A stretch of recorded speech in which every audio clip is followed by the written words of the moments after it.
pays the price. The sheriff did not get away. The Rangers took him into custody easily and brought him to Austin for questioning. Randy and Tim shared what they knew with Rangers Boyd and Bird. After that, Randy took Tim to the Houseman's house. Once they were inside and assured the worried attorneys that everything was okay, Randy left to talk to his wife about something important. Andy and Patty stopped him and invited him into her office, shutting the door behind them. Jimmy told Tim to meet him in the kitchen, carried Tim's small bag to his room, and went back to cooking. He asked Tim about his day, and as Tim shared, Jimmy shook his head in disbelief at what he heard. Suddenly, they heard a door open, and a cheerful voice called, "I'm here! Where is everyone?" Jimmy replied, "In here," while Tim quickly hid behind the door. The lovely science teacher came into the kitchen wearing her work outfit, a nice dress and low heels. She asked Jimmy, "Why is there a sheriff's car outside?" Jimmy smiled, and Tim surprised her by jumping out. She gasped and then laughed when she saw Tim smiling at her. "You're home! Oh my goodness, it's so good to see you up and about. How are you?" she exclaimed. "Good enough to be out," he said, still holding her in a friendly hug. "And it's nice to see you in something comfy. The last time I saw you." Jeannie poked him playfully and told him to be quiet while glancing at Jimmy. "See, Tim, I would have chosen something different," Jimmy chimed in. "Sure, she looks great now. She'd look good in anything, but I still have daydreams of that electric blue dress and high heels." "You never mentioned those daydreams when I wore that dress, Mr. Houseman?" Patty shot back with a playful tone. "That's because I knew I'd see it on the floor soon enough. With Jeannie, it's just my imagination," Jimmy replied, walking closer to Patty. "You better stop while you're ahead. Now I understand why I felt a bit overwhelmed last night," Patty said with a mock-serious expression, though a smile was on her lips. Alan and Randy had come into the kitchen too, both laughing. Alan added, "She certainly leaves an impression wherever she goes. Chad and I talked about it after we left the hospital, but I can't repeat what we said or what I imagined last night." "Unfortunately, I missed seeing that," Randy said, "but the nurses had plenty to share about it. I'm not sure a couple of them didn't imagine things after she left last night." Jeannie's face and neck got redder with each nice word. As she rested her head on Tim's chest, she turned almost purple. "Maybe they're right, Jeannie. You should go get ready and wear that blue dress for dinner," Tim said earnestly. She frowned and looked up at him, ready to respond, but Patty jumped in. "I think that's a great idea. Will dinner be ready by 7, Master Chef Jacques?" He nodded, and the girls linked arms, swaying out of the room together. The men watched them closely, and Jimmy said, "We've done it now, boys. Patty loves a challenge. It's going to be amazing, so get ready. Randy, why don't you call your wife and ask her to dress up and join us for dinner? I've cooked plenty." Randy looked worried. The joy of the moment faded with his wife's mention. "3 don't think that's a good idea. We have some issues and need to talk." "Do you think a nice meal will make the talk harder?" Alan asked. "I'd think spending time with new friends and having a drink or two might make it easier. She really loves you and seems upset about everything. You can leave your patrol car here and pick it up in the morning, or take it home, and we can return your wife's car early tomorrow." Randy hesitated, but then decided. "Can I use the phone in the office?" Jimmy nodded, and Randy went to call his wife about the invitation. When he was gone, Tim turned to Alan. "So, he's a client, so I can't share details, but let's say he really hopes things will look a certain way. She's the innocent person who was scared and taken advantage of by the bad sheriff. If she can convince him that's the truth and promises to always be honest, she might keep her husband and family. That's just my opinion." Sadness filled Tim. He excused himself to get ready for dinner, thinking about how his own marriage didn't have that chance. He faced divorce, maybe a difficult custody battle, and a life away from the person he thought he would grow old with. There were no easy answers for him. Not being able to change his bandages with one hand, Tim settled for a quick shave, washing up with a cloth and putting on tan slacks and a green sweater.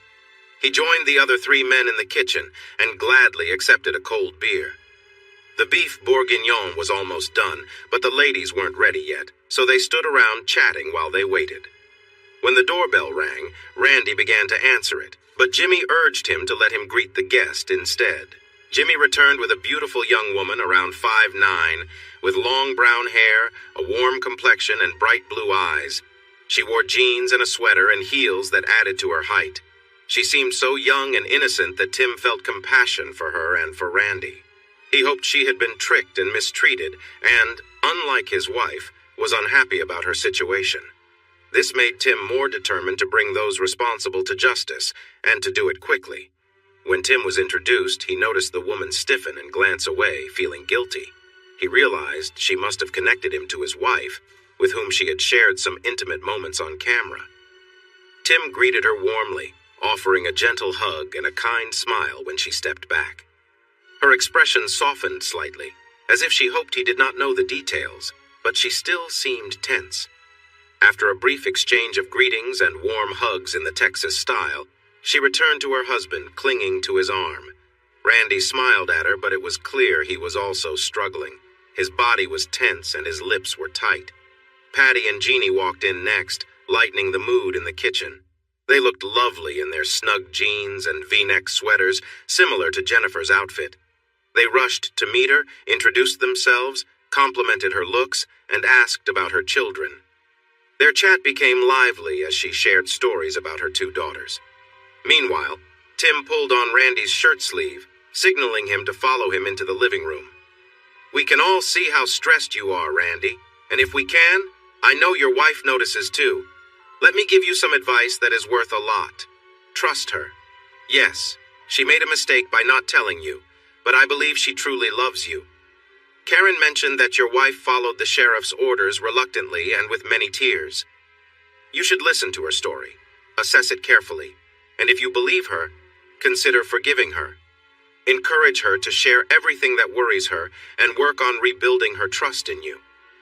Neither of us did anything wrong, but it seems we have not been able to earn our wives' complete trust and confidence, which might have kept them safe. I doubt I'll have the chance, but you still can. Clear the air, forgive her, and help her trust you fully." Randy's face revealed his uncertainty, but he promised Tim that he would give her a chance to explain before making any decisions. They returned to the kitchen with Tim's hand on Randy's shoulder, both smiling. Jennifer, who had looked worried, now seemed more at ease and joined in the talk. Master Chef Jacques announced that dinner was ready and invited everyone to the big table. They sat down as couples, with Jeannie next to Tim. The meal was tasty, and the dessert, apple tart tatine made by Patty, was amazing. Most of them enjoyed the fine wine, chatting happily, except for Randy and Tim. Randy skipped the wine because he needed to drive his wife home and have an important talk that could change their lives and their children's lives too. Tim chose not to drink because his doctors advised against mixing alcohol with his medication, wanting to stay sharp during this stressful time. While the group was still sitting and talking at the table, suddenly they heard loud noises outside. Randy quickly shouted for the women to get down on the floor, crawl into the kitchen, and hide in the pantry. He took out his gun and told the other men to arm themselves if they had weapons. Tim crawled to the closet where he had kept a rifle, a shotgun, a pistol, and some ammunition. As he crawled back with the shotgun and ammo in front of him, the rifle over his shoulder, and the pistol in his right hand. Bullets shattered the glass in the front door and the kitchen windows. Jimmy had crawled into the pantry to get a shotgun he had hidden there, and found out that the women had gone downstairs to the cellar. Tim handed the shotgun to Alan and found a spot between the dining and living rooms where he could see both the kitchen and the front doors. He called out to Jimmy to keep an eye on the back door, which was locked and secured. When they saw a flash from a gun and heard more bullets hitting the kitchen windows, Tim fired back with his rifle, and Randy shot at the flashes. Tim then turned his focus back to the front door and noticed someone trying to force it open. He aimed and fired twice near the door frame. He heard a yelp, so he shot twice more. They stayed alert, ready with their guns and scanning the area, but no more shots were fired, and there were no attempts to break in. During the chaos, Randy had called for help using his radio, and soon they heard sirens approaching. He updated them on the situation, and within moments, spotlights moved around the yard, followed by a knock at the door. Randy went to answer the door with his gun safely in its holster while Tim kept his rifle ready just in case. 2 police officers entered, talking with Randy, while 2 more came through the side door into the kitchen. Tim placed his rifle on the floor and stood up, his hands level with his shoulders. Alan did the same with his shotgun. The women came out of the pantry, surprising the two officers. Tim quickly explained that the women had been there since the shooting began. The local police said sorry for aiming their guns at them. The women smiled and thanked them for arriving so quickly to help. A security guard had been hurt. It wasn't serious, but he was an off-duty police officer, and the police were not happy about it. Tim knew this would make the search for the suspects even more urgent. He stepped aside, thinking about whether he wanted them caught or dealt with in a more permanent way. Jimmy caused quite a scene when he came back from the back, holding his shotgun. But Randy handled the situation well, and the detective who arrived asked everyone to gather in the living room. They were invited to share what had happened. Their lawyers, Patty and Alan, shared the story, including how Randy brought Tim from the hospital and was invited to stay for dinner. The detective raised a hand, looking worried. He asked Randy if they were the targets of an attempted murder earlier that day, to which Randy confirmed they were. The detective looked even more concerned. So, these people are really serious about getting you too, right? Do you know who they are? Everyone turned to Tim, who looked at his three lawyers. Should one of you? Alan said Tim should answer that question. Tim shared a brief overview of what had happened since the blizzard, leaving out anything about Jennifer's past. When he mentioned the films Karen had been in, he watched her closely. Jennifer turned pale and seemed unsteady, glancing at her husband. He comforted her with an arm around her shoulders, but kept his gaze on Tim. After sharing the story and answering questions, the tired group said goodbye to the officers and welcomed those left on guard duty. Jimmy gave one of them the key to the kitchen door for bathroom access, and the group returned to the living room. Jennifer called her neighbor in Jonestown, who was watching her children, and asked if she could keep them overnight. The neighbor agreed. Alan decided to stay overnight at the houseman's home, freeing up one of the 5 bedrooms for the Jacksons. Jimmy offered to show them to their room. Randy followed while Alan, Jeannie, and Patty headed to their own rooms.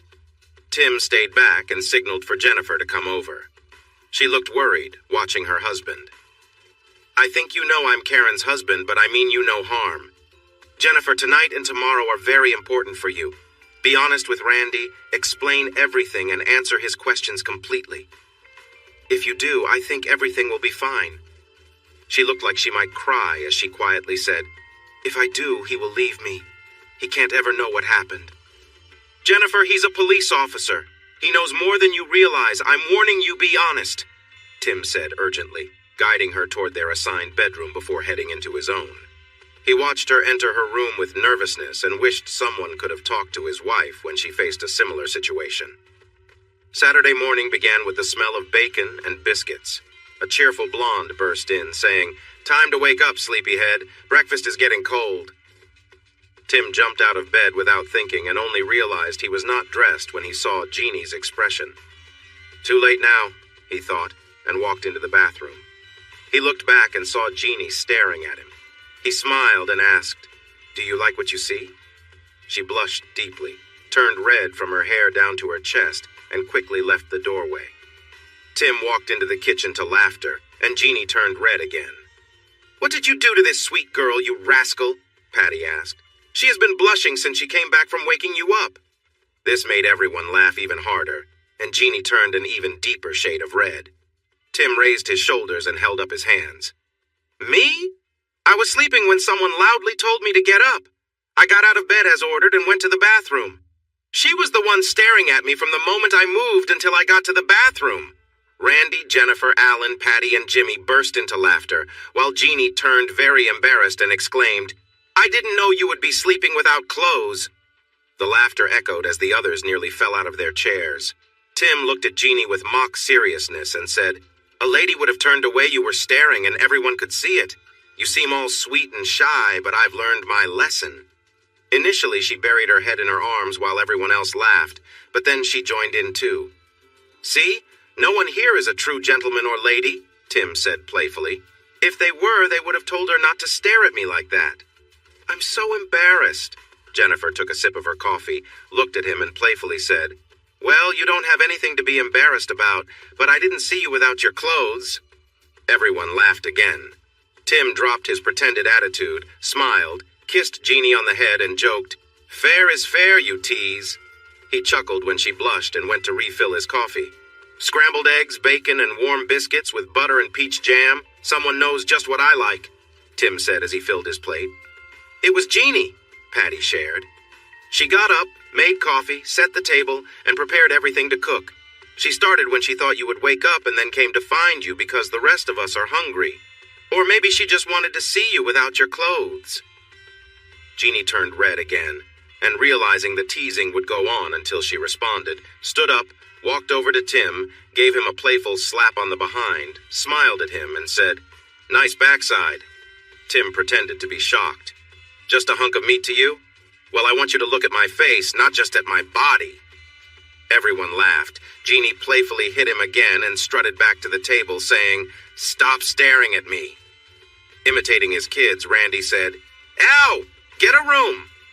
The group cracked up again as Jeannie gave Tim a playful look and sat down. Tim walked to his chair next to her, pulled it out, poked her shoulder, and playfully shook his backside at her face when she turned. He sat down with a serious look. "You two are so funny. You must know each other well to tease like that," Jennifer said with a laugh. Tim was glad to see her lively this morning and noticed Randy looking at her affectionately while she joked. It seemed someone was about to have a happy moment, though his own marriage felt far from it. The conversation was light and easy as they enjoyed their meal and another pot of coffee. Before they started cleaning the table, Jeannie said, "My parents and my older sister Kathy are coming this morning. They want to meet everyone, and then we'll go shopping. Can you all stay until they arrive?" "We will. We're waiting for the repairmen to fix everything," Patty replied. Tim nodded, and the Jacksons silently agreed, exchanging glances like a couple often does. Alan checked his watch. "I need to leave soon." Jeannie touched his arm and said, "Please stay, Alan. I'm glad to introduce you to my big sister. She's been feeling lonely ever since her divorce last year, and I think you might get along well." "Set up," Tim joked, making everyone laugh again. Alan smiled and told Jeannie, "If she looks anything like you, I'm interested." Jeannie replied, "Well, she's taller and prettier than me, but she's been a bit difficult about men since her husband left her." "Sounds like we've both had tough times," Alan remarked. "Looks like this will be fun," Jimmy added with a chuckle. "Hey, if she's divorced and looks better than you, why not set her up with me?" Tim suggested. "I'm almost divorced too. My wife's friends have been giving me a hard time. Maybe we could be good for each other." Jeannie gave Tim a pointed look. "You're not single and you might never be. Alan is." "Why not?" Tim asked. "I've started the divorce process and my lawyers say it'll be quick. I should be free in a few weeks." The laughter around the table grew again. Jeannie playfully lifted her chin and acted aloof. "Remember that girl in the blue dress who stayed with you in the hospital instead of going out with others? You promised her things that you never followed through on, so you're not free yet. After she decides what to do, maybe then you can meet my sister, unless Alan has already taken her." The group burst into laughter, and Tim sighed in defeat. However, his hand playfully inched toward Jeannie. She quickly moved her hands off the table, trying to stop him. Before she could react, his hand reached her thigh, and he teasingly brushed against her. She looked surprised, trying to resist, but also feeling a strange thrill. Remembering their previous moments together made it hard to think clearly. She quickly glanced at the table to see if anyone noticed. Tim seemed distracted, focused on Alan, while Patty and Jennifer exchanged knowing looks with small smiles, creating a mix of laughter and tension in the air. The other two men tried to seem uninterested, but she noticed the smiles on their faces and in their eyes. Tim playfully poked her side, and she let out a soft sound from the sensation. This led to more laughter, with Patty gasping, "Tim, stop teasing her," which made everyone laugh even more. Jeannie felt panic rise, worried that she would get overwhelmed in front of everyone if he didn't stop holding her thigh and poking her. However, she didn't really fight back because it felt too nice to want it to end. Suddenly, Tim casually loosened his hold and started to pull his hand away. Jeannie still held onto his wrist, but as he lifted it, she let go and relaxed back in her chair. Patty couldn't resist teasing her further. "I wish I had a camera, Jeannie. Your expression is, what, exciting maybe? What do you all think?" Jennifer replied, "If he had kept doing that for a few more seconds, exciting would have fit perfectly. But now, I'd say it feels unfulfilled. Alan shifted his focus to Patty when the laughter faded and said, "We better start working on those divorces, Patty. We need to keep our distance until the divorce papers are ready." Jimmy chimed in loudly. "Yeah, we should start locking them in their rooms at night and never leave them alone." Jennifer looked skeptical. She shook her head and said, "You're way too late. The chemistry between those two is intense. Randy, I think we should head home." Everyone at the table laughed, but Patty felt a truth in those words. Tim casually remarked, "It's not a big deal, we just enjoy teasing each other, right, buddy? Besides, after tonight I'm going to save the local authorities and all of you a lot of trouble because I'm heading home. Actually, to my ranch. I have a cozy cabin there, a sturdy foundation, a nice exterior, and a roof on a hill." Alan attempted to argue, but Tim continued. "It's a mile to the main road, and there are 2 locked gates between there and the cabin. I'll bring one of my brother's trained dogs as protection. I'll be ready, and I'll be far enough away from anyone else to avoid any issues. As long as I'm alive, or until these troublemakers aren't, my family and friends are at risk. I refuse to keep putting anyone else in danger. This is my fight." "You promised you would keep up with your workouts, Tim. That was a requirement to leave, and if you don't do this, you might never fully use your arm or leg again. Please stay here with us. The police will watch over us. We'll be safe," Jeannie pleaded. He turned his chair to face Jeannie, took her hands gently, and continued. "There is physical therapy available down there, too. I've used it before, and the therapist is very good and a close friend. They gave me a list of exercises, and I've been doing them long enough to know how. I've thought a lot about this, Jeannie, and talked it over with someone I trust. Last night showed that they won't stop trying, no matter how safe we think we are. Some police may get hurt, my family may be at risk, you could be in danger, and those injuries would be my fault. I can't live with that. Down there I have family and friends who know the woods well. Some are military veterans, others are skilled hunters, and they are all good shots. Everyone knows me, and strangers stand out, so they'll be noticed. Once my story gets out, there will be about 4,000 people looking out for me and keeping an eye out for those troublemakers. Trust me, we will all be safer when I'm down there. However, that doesn't mean you will all be completely safe. Your ex still wants to hurt you, and when I leave, they might take one of my friends to find out where I've gone. Randy and Jennifer are still in danger from the crooked sheriff. The more I learn, the more I believe there are powerful people involved that we don't know about. Karen is going to be questioned by 2 Texas Rangers and a senior state trooper about anyone she might have seen or heard about. The same officers will talk to others who may have information, including those from the Williamson County Sheriff's Department. I'll be watching some movies while I'm keeping to myself that might help me understand more. I'll be in touch with Ranger Boyd by phone and radio, and we'll keep each other updated. We need to end this soon, and we need to take action quickly. I don't like being a target, especially not putting others at risk too, like the people at this table. This is for the best. And before you ask, yes, I will have protection, and I will be well guarded. They might not be in a marked police car, but they will be alert and ready to act." Jeannie began to protest again, but Randy interrupted. "He's right. We can't keep him safe here like they can out in the country. He and the Rangers have come up with a good plan, and I believe it's the best choice. If he stays here and we don't catch them, eventually they will find a way to ambush him. Down there, he is with his friends in a place he knows well. I can see he has good friends who care about him and are ready to help because they owe him and appreciate him. It's not completely safe, but it's better than just staying here without protection." Jeannie looked unsure and a bit upset. She wanted to argue, but then the doorbell rang. She jumped up. "Oh no, it's my family!" "Go get ready. We will greet them and keep them entertained while you do," Patty said. Jeannie dashed back to her room. The group stood at the doorway, which was being fixed by workers. The Hildebrands were a nice couple in their 40s.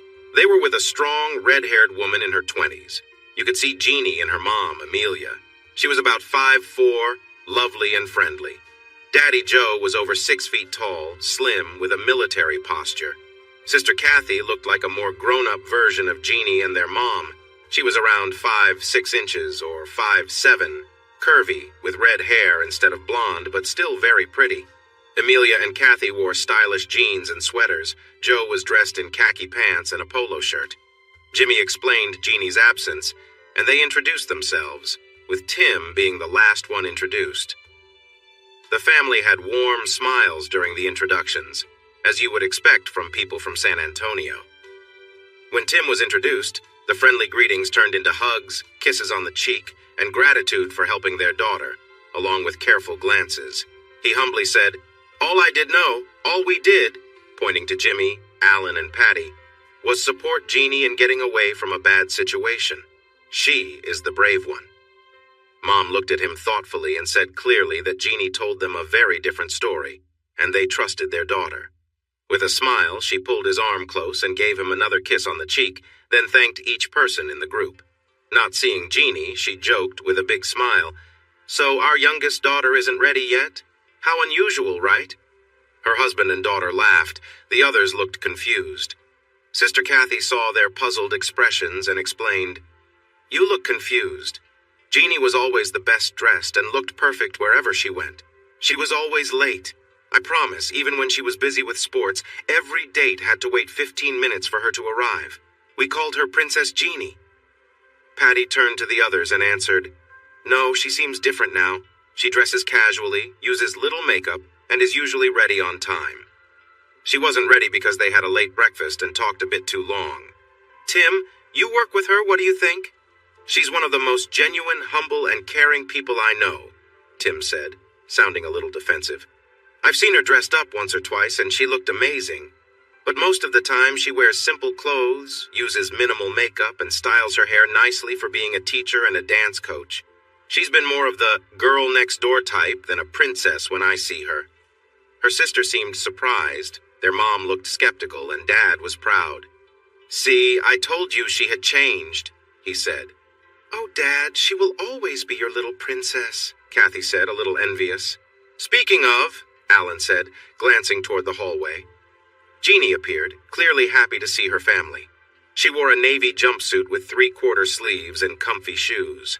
Her hair was neat, and she had on a simple heart necklace with matching earrings. The jumpsuit showed off her figure nicely, and the light makeup highlighted her bright green eyes, but she looked more like a friendly neighbor than a spoiled princess. The three women happily hugged, kissed, and complimented each other. Then, Jeannie went to her dad, who looked thrilled to see her.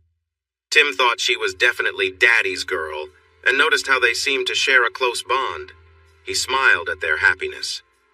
While they were hugging, Patty told Mom Hildebrand that they were inviting them for dinner. She mentioned that Jimmy and Tim would be grilling steak, shrimp, and various vegetables, followed by her famous chocolate cake. Mom assured her they would be there and asked what time to come. Patty said any time would work as long as they gave a heads up. Jeannie turned back to them, telling Patty and Jimmy that they would return by 4:30. She thanked the Jacksons for their company and hoped to see them again. Then she asked Alan if he could join them and show them the new stores he had mentioned. Even though they had talked about it, Alan blushed. Kathy smiled at her younger sister and shook her head, aware this was a little plan to bring them together, but she liked Alan's charm enough to support it. Jeannie eagerly led her family and Alan to the car, but then remembered she had left her purse inside and hurried back to the door. She stepped inside, picked up her purse from the chair by the door, and looked at Tim with a playful smile. "You better be here when I get back, or I'll come find you, okay?" she said gently, before lightly touching his cheek and promising a kiss. With that, she laughed and ran back to the car. Tim exchanged light jokes with Jennifer and Randy about their close friendship, while their lawyers pretended not to notice. The Jacksons had to leave but promised to stay in touch. They called Tim outside, where Randy put an arm around his shoulders and Jennifer hugged him tightly. "We want to thank you for the great advice you gave us yesterday," Randy started. "I began to understand how you must feel, and I was in a really bad place. But after hearing my partner talk, I realized that she needs my support and guidance to deal with tough situations.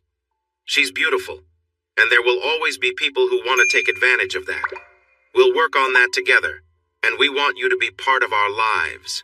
You've quickly become someone I trust, and Jennifer feels the same way." Jennifer hugged him so tightly that he felt a twinge of pain from an old injury, but he didn't mind and hugged her back. "Thank you, Tim. I was scared when I first heard your name yesterday, but you've turned out to be my best friend besides Randy." She loosened her grip a bit and looked at him with watery eyes. "There are a few things I think you should know. I know Karen was under pressure to make those films just like I was. But by the time I met her, she seemed to be in charge. She told me she was planning to leave that life after this movie, ready to focus on being a wonderful wife and mother because she truly loves you and your sons. I could hear the honesty in her voice. But then the filming started, and it became overwhelming. The script had to change, and I felt completely defeated. I hated how things played out. Karen seemed to manage it all better, and she was kind to me and understood my feelings. She's the only one I wouldn't blame. As I told Randy, the only moments I found comfort were with her. I'm not someone who usually feels that way, but being with her was special, in a way. I think everyone feels a unique energy around her, and I believe you do too. I know she sincerely wants to return to being a mother and wife. But can she truly leave that other life behind? Can she really stop being with other people? I wasn't the only one, and there were many others involved. She only had about 10-12 days, but she acted like she had done this before. I can see the sadness in your eyes, and I'm really sorry. I owe my second chance with Randy to you, and I just can't stand the thought of her hurting you again. I know you will make the right choice. Remember, you can call us anytime if you need help, okay? The rest of the day passed in a blur. There were workers everywhere, and Jimmy and Patty were showing them what needed to be done, like adding locks and improving the security system for the doors and windows. Tim stayed busy. He split some wood for the fire and stacked it in the big fire pit on the patio, but mostly he did his exercises while thinking about the situation he found himself in. When he lit the fire at 3:45 to let it burn down, he had made some important decisions that he needed to discuss later. Kathy was holding Alan's arm as they walked into the backyard, following her parents to where Tim was getting ready to cook steaks. "Son, Jeannie told us everything during lunch. Thank you for helping her make the choice to leave Larry and for taking care of our little girl while she healed. Sir, your daughter did much more for me and took better care of me when I was hurt than I did for her," Tim replied modestly. "I am the one who should thank her, and I appreciate your family for raising such a kind person." Jimmy had come over from the cooking area with grilled vegetables, and Mr. Hildebrand asked, "What really happened last night? We saw the repairmen when we arrived, and some are still here, but Jeannie was hiding and doesn't really know. Alan suggested we ask you. So what happened?" Jimmy explained the events of the previous day, starting with Tim being released from the hospital. He talked about the sheriff being involved, the work with the Rangers and DPS, the plan that didn't work out, and the events of last night. Tim was described in a heroic way, which made Jeannie's parents look at him in a new light. "You lead a very interesting life for a school teacher, don't you, Tim?" asked her mom. "Goodness, I've never heard of such things." "Why do they want to hurt you, young man?" her dad asked. "This doesn't make sense." Tim calmly replied, "I'll let my lawyers explain what happened, so I don't say anything I shouldn't. Jimmy Allen, you can share as much as you think is necessary. I want to be open with Jeannie's family. All I ask is that you tell me how you like your steaks, and then please move over to the patio. I lived it. I don't want to hear it again." Jeannie joined her family on the patio while Jimmy and Alan shared a troubling story. Patty set up the things they needed on the big table and listened, occasionally adding details for the other women. Tim focused on cooking the vegetables and steaks. For Joe, the order was medium, but the three women preferred theirs well done. Tim looked at them carefully and said firmly, "I'll cook them just right. Then you can finish cooking them your way if you want. I won't ruin a good steak." Joe laughed and said, "See, I tried to tell you." Kathy rolled her eyes but agreed to try a medium steak, saying she would cook it more if she needed to. Jeannie and Amelia also agreed, so Tim returned to the grill. The other three men wanted their steaks medium rare, and Patty wanted hers medium, so Tim adjusted the cooking times. When the steaks were ready, everyone took theirs at the same time after serving vegetables on their plates. Since the Hildebrands were driving back to San Antonio, they chose tea, sweet or unsweet, served in tall glasses full of ice. The lack of alcohol didn't stop Kathy from making a face when she cut into her steak. "Ew, it's so juicy." Tim looked at her and said, "Of course it is. Have you ever heard someone say they want a dry steak? No way. Try it. If you don't like it, you can cook it longer on the grill." Jeannie and her mom quickly said they would try it. Everyone watched as they cut their steaks and took a bite, feeling a bit nervous. Amelia was the first to react, looking surprised as she said, "Wow, I didn't know a steak could taste this good. What did you do, Tim? He smiled and replied, I seasoned it well, cooked it just right, and put it on your plate, Amelia. Just right? She asked, eyes wide. Yes, for those who ordered medium well, I made it medium. Warm pink center, keeping the natural juices but no blood. Jeannie, Kathy, how's your steak? I would have said perfectly if you hadn't told me it was just medium, Kathy responded, looking shocked at how it looked. Tim turned to Jeannie, who smiled and said sweetly, It's perfect, Tim. The best I've ever had. Thank you for showing us something new about steak today. Tim noticed Papa Joe looking at them curiously before the topic changed, and everyone started eating again. The conversation stayed lively throughout the meal, and no one wanted it to end, even as time went by. It had become cooler outside, so they moved into the living room to keep chatting. The Hildebrands brought 2 bottles of nice wine to share and thought everyone should have a drink before heading back to SA. Tim thanked them but chose to open a cold Lone Star beer instead, saying it felt wrong to waste good wine on his simple taste. After finishing one drink and pouring another, the doorbell rang. Jimmy picked up his new gun from under the counter by the door. Alan and Tim stood ready on either side of the hallway. They opened the closet doors, stepped partially inside, and raised their hidden rifles. Jimmy peered through the peephole, nodded to the others, and opened the door. Tim glanced back into the living room and saw Mr. Hildebrand watching closely while the women kept talking. Ranger Jim Boyd walked in. He smiled when he saw Alan and Tim ready, and Jimmy holding a gun, but then his expression turned serious as he said he had important news for all of them. He was invited to sit down in the living room, where everyone had stopped talking to listen to the ranger. After introductions, he paused, unsure if he should continue in front of Jeannie's parents. Tim encouraged him to go ahead since they already knew some of the story, so he agreed and shared surprising news. We caught one of the men from last night. The shout you heard when Tim fired was because a bullet grazed his side, and he sought medical help. The police informed us about him. He wasn't one of the individuals we were looking for, but his story was suspicious, so we took him in for questioning. He kept saying he was in pain, but no one could find his pain medication. Eventually, he broke down and started to explain what happened. Luckily, the trooper who drove him found the pain pills in his car. After getting a pill, he talked until he shared everything he knew. The ranger looked at Tim and Jeannie, who were sitting closely together, and asked if they were sure they wanted him to continue in front of everyone. He said the news was personal. They talked it over and decided they wanted everyone to hear, so he revealed that the attack was meant to harm Tim and to take Jeannie. The attackers were part of a local gang trying to collect money that had been offered for them. The condition for Jeannie was that she had to be captured safely, while the goal for Tim was much more serious. A stunned silence filled the room. Tim shared their surprise, saying, I have a strong feeling about who the unknown people are, but a bounty? Really? Have we gone back in time to 1882? What on earth? The ranger let them express their feelings for a moment before saying, Tim, Jeannie, this changes everything. We need to keep you both safe while the search is happening. We can't protect you both while you continue your daily lives. Trying to do that puts you, your loved ones, and our officers at risk. Jeannie, you need to stop teaching right away. You won't be able to return until this is sorted out. Tim, we'll help you with what you need, but we must take you both to a safe place where they can't find you. We need to do this quickly, like by tomorrow. Tim, we are also going to keep your wife, kids, and her parents safe because there seems to be a threat against her too. They will be moved to a different location, and you will also be relocated somewhere safe around here.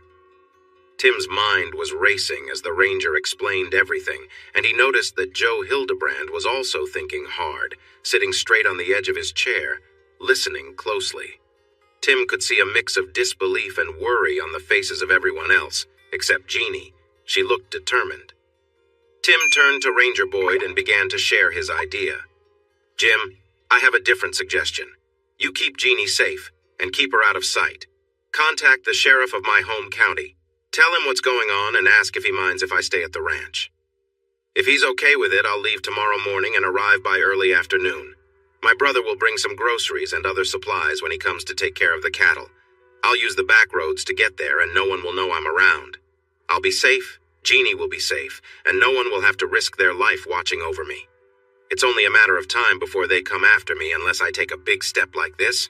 We both know that anyone skilled enough can take me out from far away, but out there, I have the advantage with good visibility, dogs for protection, and helpful neighbors. Plus, I can handle myself if they do find me. Feeling he had made a strong case, Tim leaned back, but Jeannie interrupted. No, that doesn't make sense. I need to be wherever you are, and we need protection from the police. I know you. You're not planning to hide. You're thinking of turning this into a trap to attract them, and then it could end badly. Tim responded without hesitation. Honey, I get where you're coming from, but these people won't stop. They aren't playing by the rules. They have given up on acting decently. Do you believe they want to keep you safe because Larry wants to say sorry? Does JW really just want to talk to Karen? We both know their true intentions. Do you want to risk becoming part of something you don't want? If not, you should accept protective custody and let me handle things my way. In the wild, I'm as deadly as a rattlesnake. Here in town, I'm an easy target. I need to return home, and you need to be safe. That way we both can be better off. Before Jeannie could respond, her father spoke up. You're both partly right and wrong. Tim is right that you shouldn't expect normal behavior from these people. They've turned dangerous, like a pack of wolves on the hunt. Trying to escape from them won't work forever. At some point, you have to stand up to them. I'm sorry, Ranger, but I think you understand that. The Ranger nodded, looking down, then back up. I've explained my position and made an offer. When seemingly ordinary people start to act cruelly, our usual methods don't really help. Joe Hildebrand cut in again. Tim, I agree with you, but Jeannie is also right. If she stays with you, it makes it harder for them to get to either of you. You may not know me, but I took the time to learn about you because of what Jeannie said. I know what you're thinking, and if I had done that with Larry, we wouldn't be here. I found out that you're more than just a typical college athlete, teacher, or father, aren't you? Turning to include everyone, Joe continued. Los Ratones have a legendary status in the brush country, almost like Robin Hood and his merry men. In that area, Tim, you are like Robin Hood, a champion of the people, leader of the Ratones de la Brasada, or the Tasajillo Gang, as they were originally called. I'm sure you could easily gather a group of skilled friends to support you. They owe you that much. Yes, I saw the official report, which somehow missed connecting the missing drug dealers and their ties to the fire at the remote house they lived in.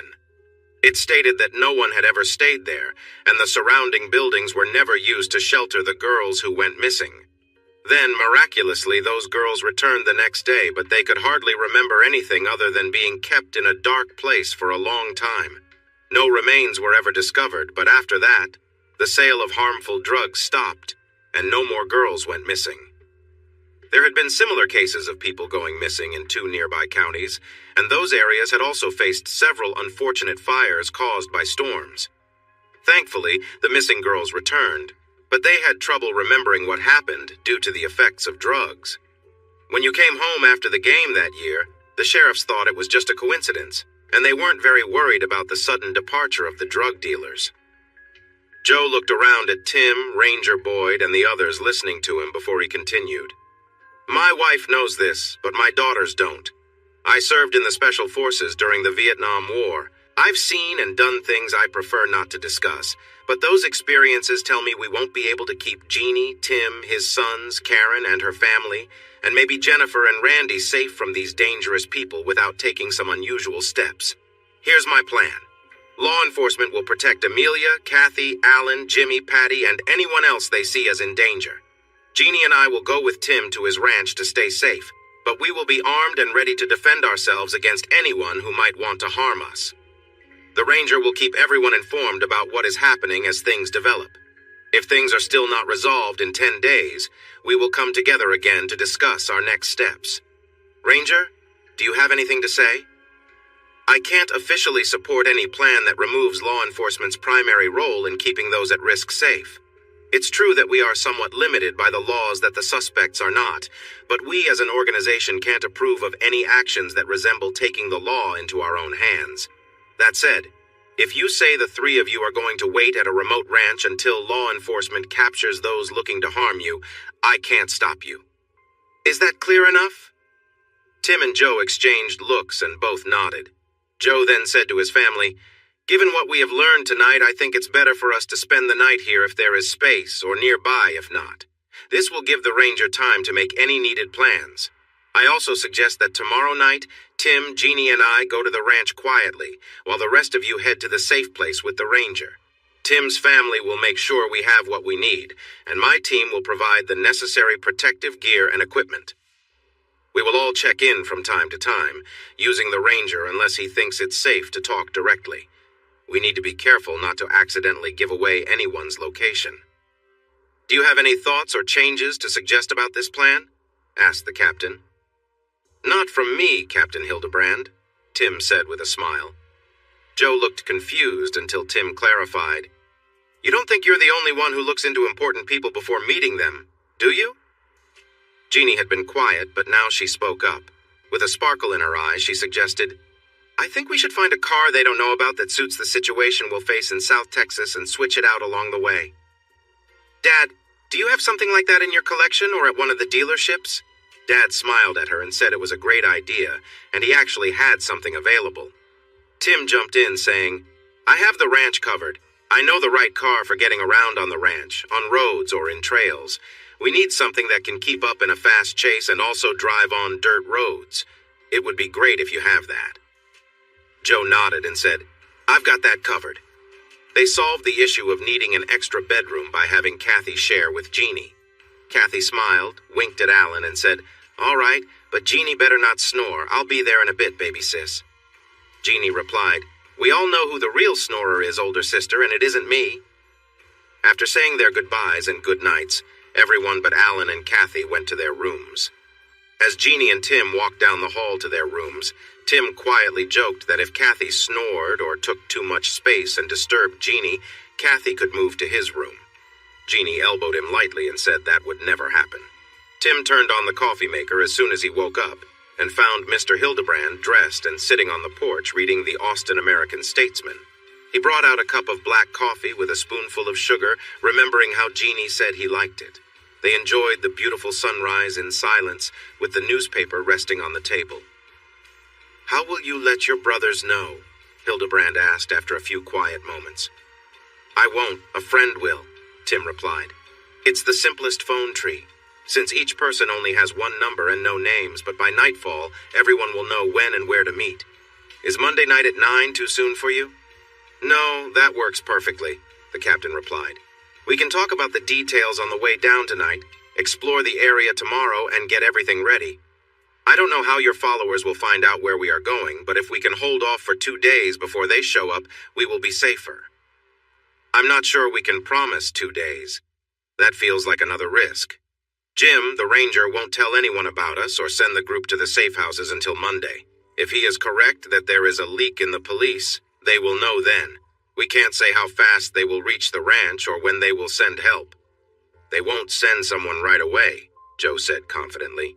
"Larry wants to be there when Jeannie is caught, and they all want to see what happens to you." They heard Jeannie talking to someone in the kitchen, and soon she came out with coffee.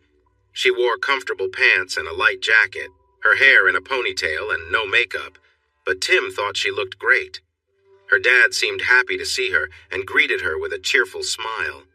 She leaned over to give Tim a quick kiss on the cheek. "So, did you sleep well, sweetie?" Dad asked. "Kathy didn't keep you awake, did she?" "No, not at all. I didn't hear a thing," she said playfully, glancing at Tim.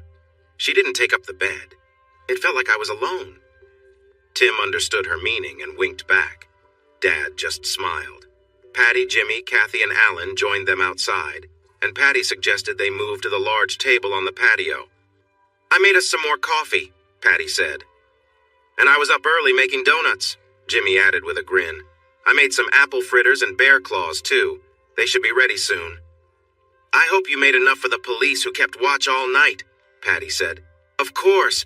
I made enough for them and their replacements who come in at 7. Mr. Woe is bringing them at 6:45. Oops, I might have said too much." Jimmy laughed. "Yeah, right. Like anyone at this table believes you woke up at 4 to make donuts," Alan joked. "I'm pretty sure we would have smelled it even if you were quiet." Tim enjoyed the friendly atmosphere among these smart and nice adults. For a moment he thought about his wonderful wife. and how well she would fit in if only things were different. He pushed the sadness aside, forced a smile, and looked around. No one noticed except Jeannie, whose expression reflected his hidden feelings. He smiled and winked at her, and she returned the smile. The two police officers who had just finished their shift joined them on the patio. The new team each received a half-dozen donuts and holes to enjoy while on duty. Patty cooked some ham to go with the sweet dishes and brought a gallon of milk to the table. She nodded to Tim and joked, "Someone here can't have breakfast without meat and milk." It turned out that everyone enjoyed meat and milk with their sweets, so she added those to her shopping list. After breakfast, Tim called Ranger Boyd to confirm their plans and to make sure that Karen's phone was only monitored by the police. At 9 p.m., Ranger Byrd would take Karen and her family to a safe place, while Boyd would move everyone at the Houseman's home.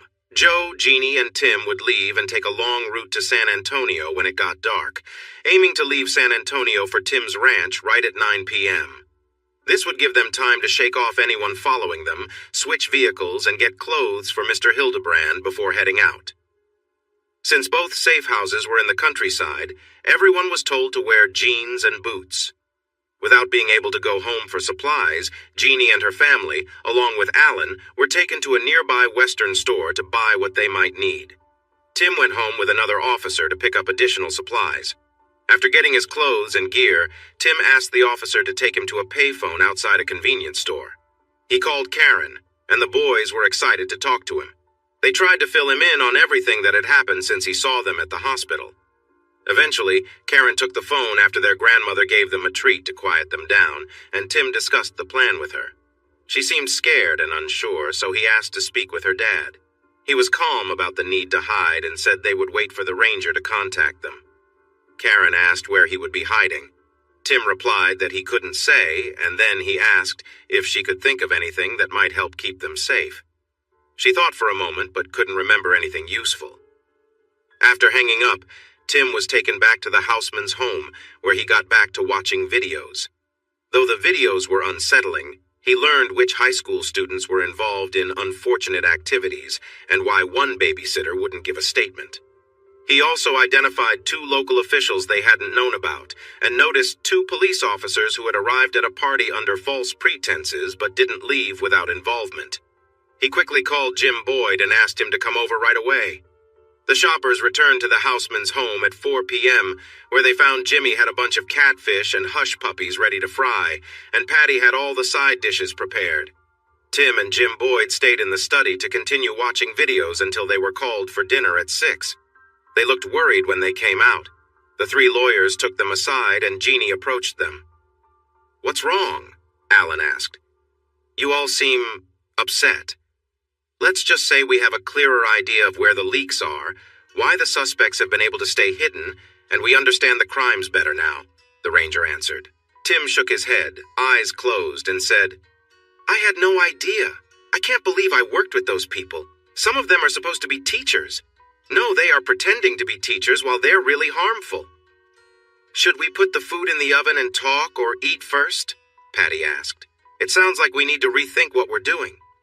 "Let's eat," Jim said firmly, "and we can think about the new information a bit before changing our plans. I think we can still move forward, but we need to be smart about who we tell. Anyway, let's enjoy our meal first, and then we can discuss it." They pushed aside their worries and enjoyed a nice meal together. "I can't believe it, but we feel like old friends, not just new people," Kathy said after Alan made a joke that had them all laughing.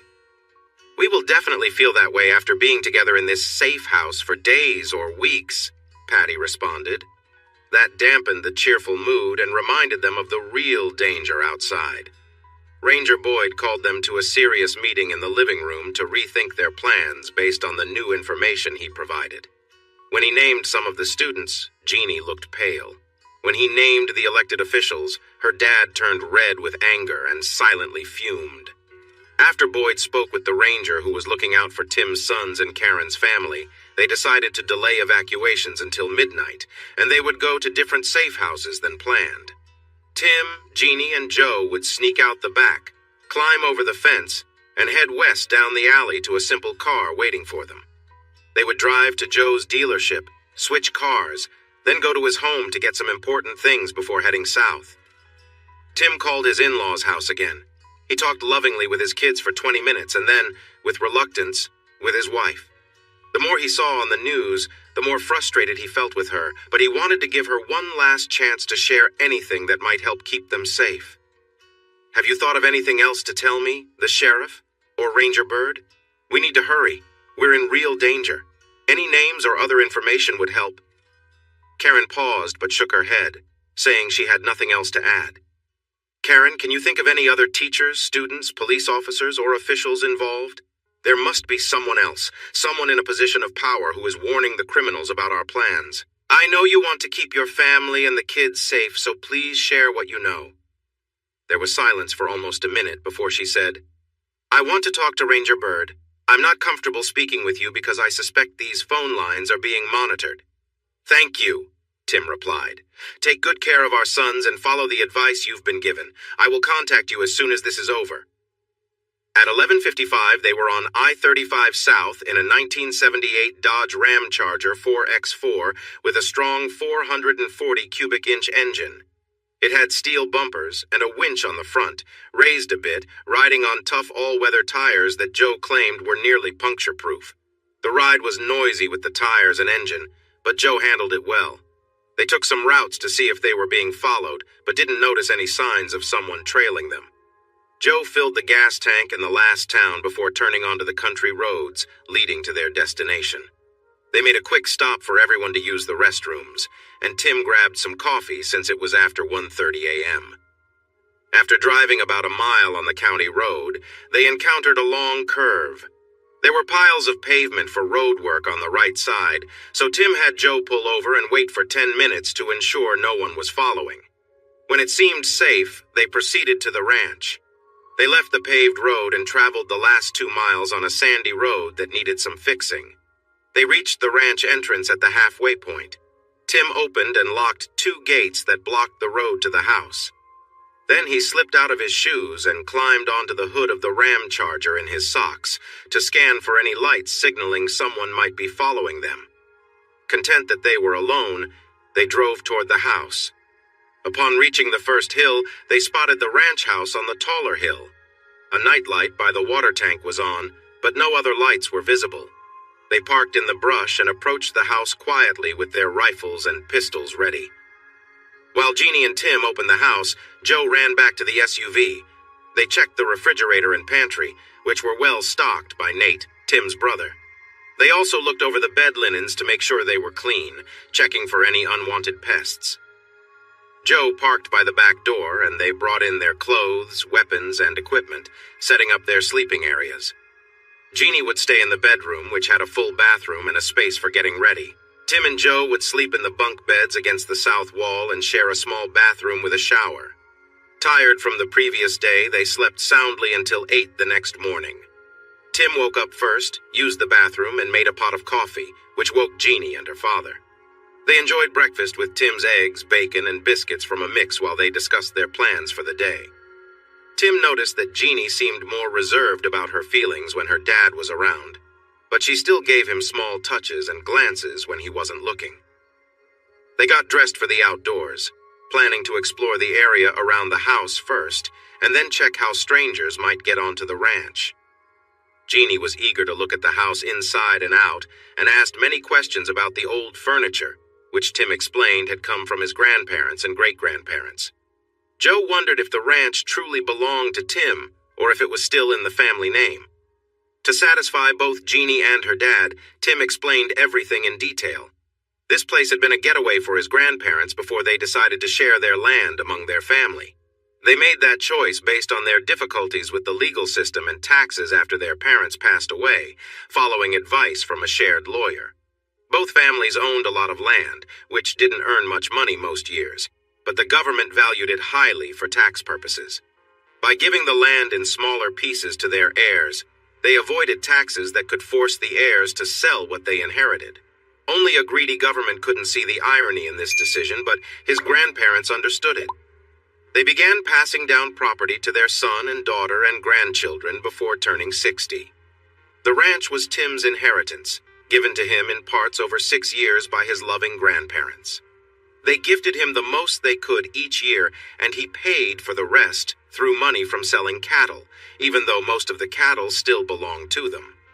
His grandparents wanted to keep the land large enough for raising cattle, so Tim's brother and sister received similar gifts from their mother's side of the family.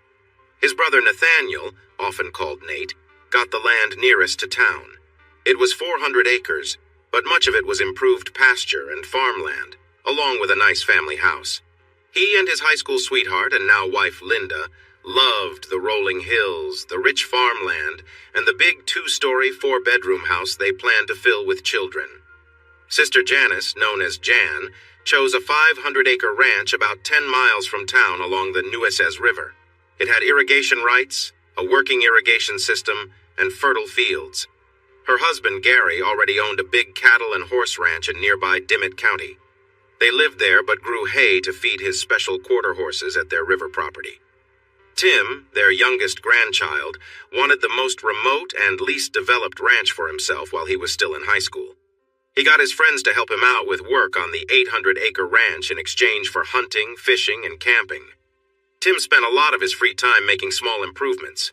He taught himself how to operate a front loader, a backhoe, and a small bulldozer, along with how to plow and manage the ranch tractor.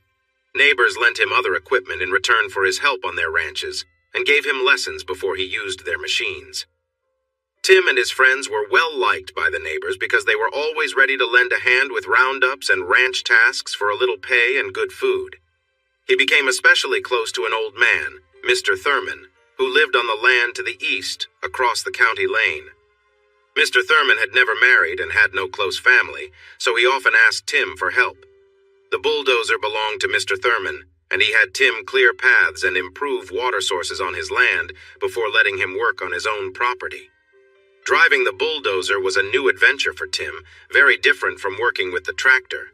There were many levers and pedals to learn, but he picked it up quickly with Mr. Thurman's guidance. Land in the area had been in families for many years, making it hard to find more. Tim asked his neighbors to give him a chance if they ever wanted to sell nearby land. After 2 years, Mr. Thurman decided to take him up on that offer. He owned 320 acres with a good water source along a creek and a small 1-bedroom house. Mr. Thurman had cancer and knew he didn't have much longer to live. He didn't want to be alone, so he planned to move to a nursing home that provided hospice care in his final days.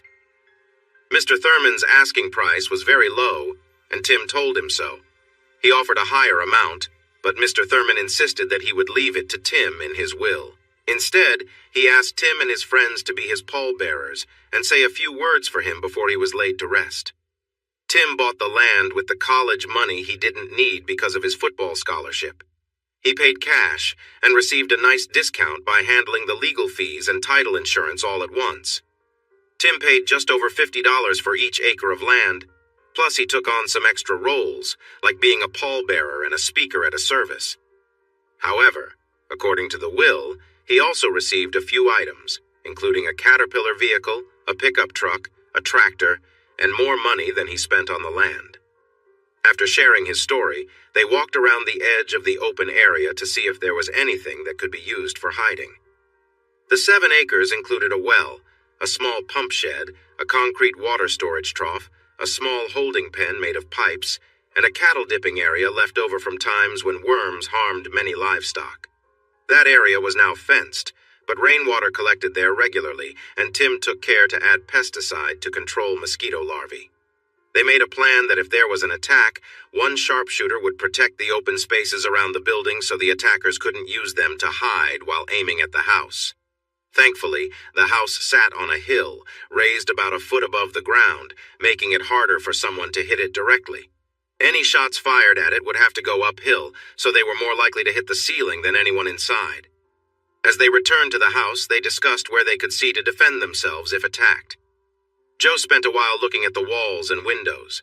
The walls were made of concrete blocks with a thick layer of stone on the outside, which Joe said would protect them well. He appreciated that there were very few windows on the west side, only a small one in the bathroom.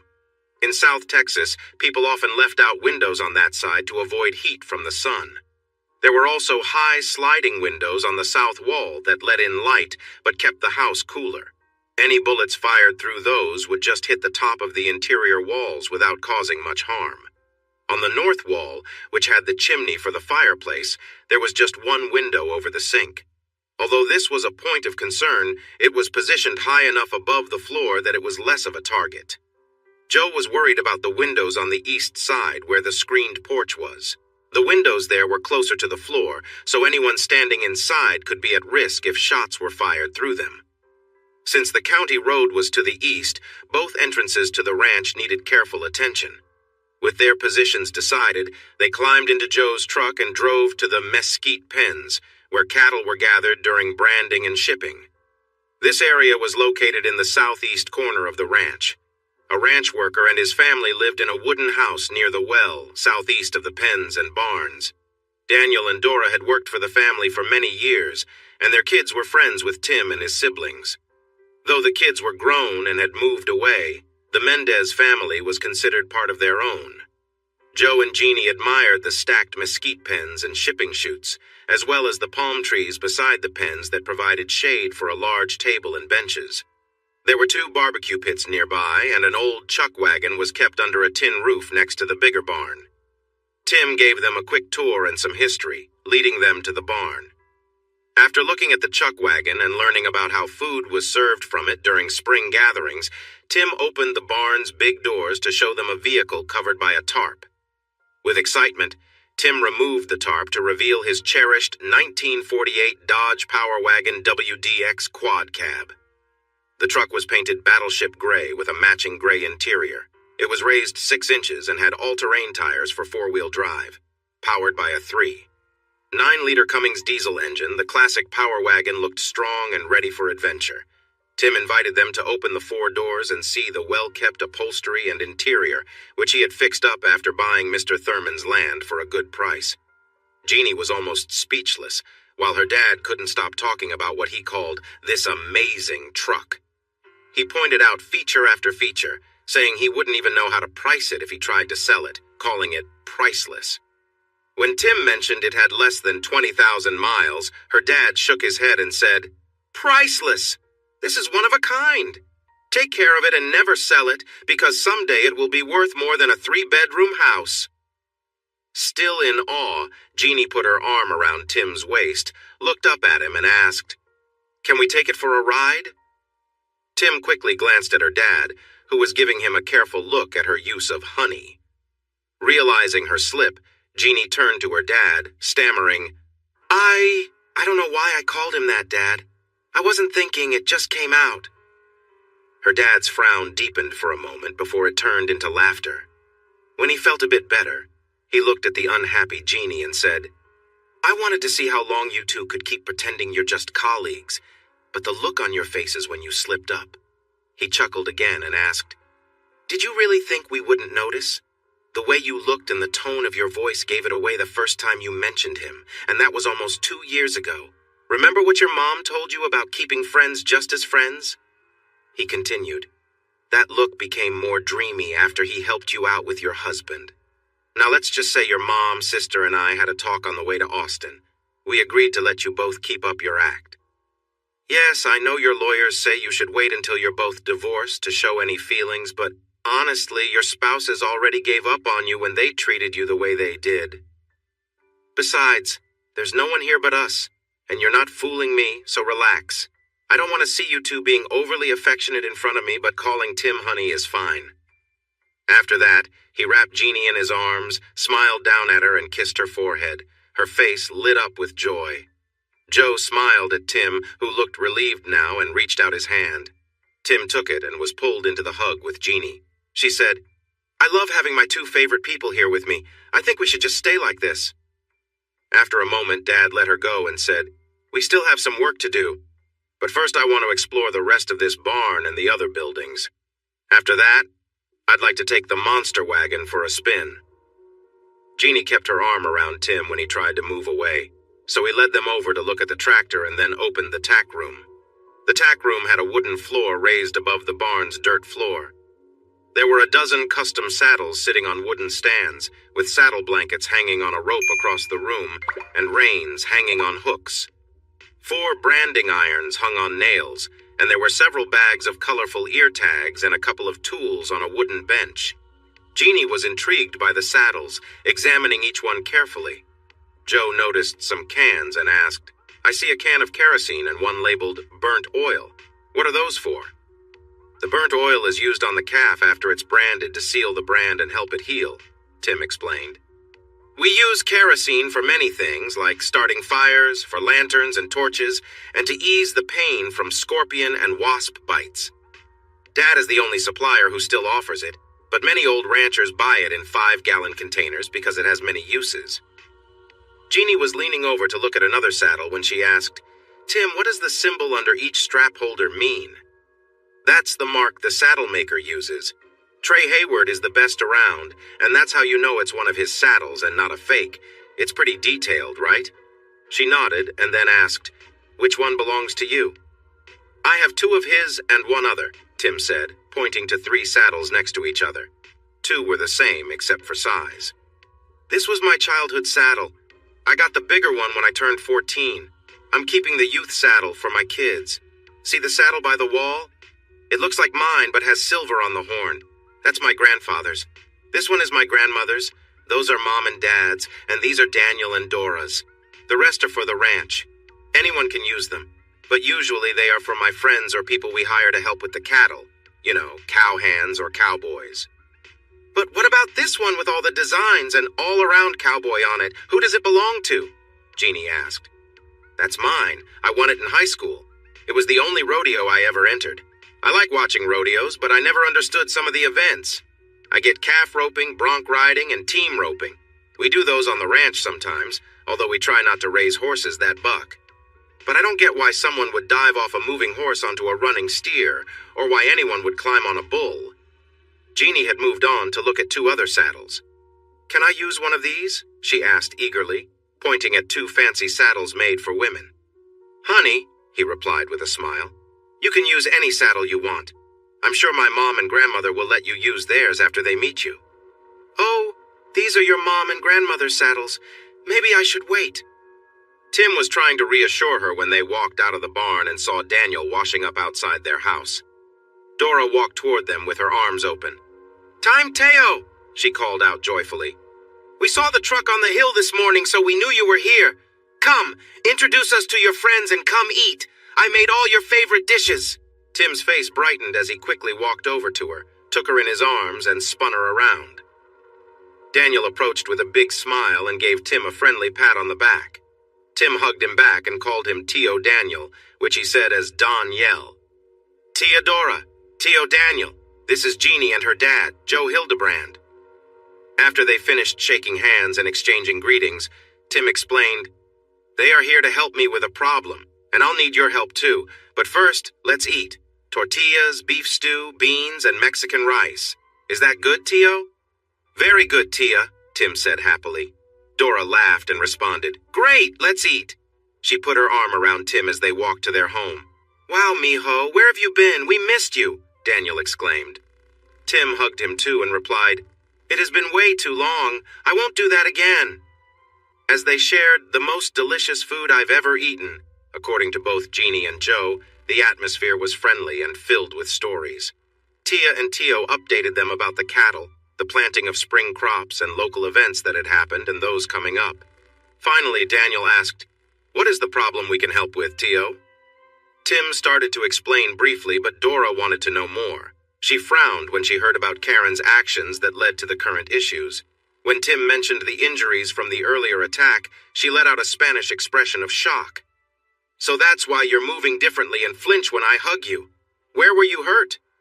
Tim showed her the injuries, and she expressed her anger about the people who hurt him. Daniel, a World War II veteran, listened carefully, and his expression grew serious as Tim spoke.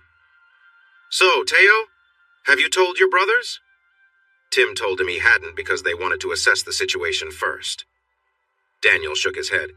"No, mijo, you need to tell them now. You can use our phone." Tim walked to the phone and called Wildman at his office in New Braunfels. Wildman answered on the second ring, and Tim said, "What's up? How are you?" "Good, good. There's a big party at the Mendez Ranch until tomorrow night. Can you come?" Will paused and replied, Really? Sure, I'll bring my cousins. What time? About 7, more or less. It's fine to invite everyone, Tim said. Okay, brother, see you tomorrow, Will replied before hanging up. The plan is set, Tim thought as he returned to everyone. I hope for the best. Jeannie looked at Tim curiously and asked, You speak Spanish? Sure, pretty much everyone here speaks both languages. Or rather, 3, because our main language is Tex-Mex, he said with a smile. They required us to learn 2 foreign languages in high school. Teodora said, Without Timateo's help, my son would have struggled in Spanish and wouldn't have graduated. I don't know where they use that kind of Spanish, but it's not in Texas or Mexico. Daniel asked if the celebration would be in the shed and corral again. Tim confirmed it would be, and Dora told Jeannie she could use some help putting up the lights and decorations. Jeannie quickly said yes, and Dora asked if they could start the next morning around 8:30 if she made breakfast. They all agreed happily. Her cooking was amazing. Tim and Daniel decided they needed to split the cattle between the Thurman pasture on the east and the back quarter on the west. Tim asked who wanted to help gather the cattle this afternoon, and he was glad Jeannie volunteered before the 2 men could answer.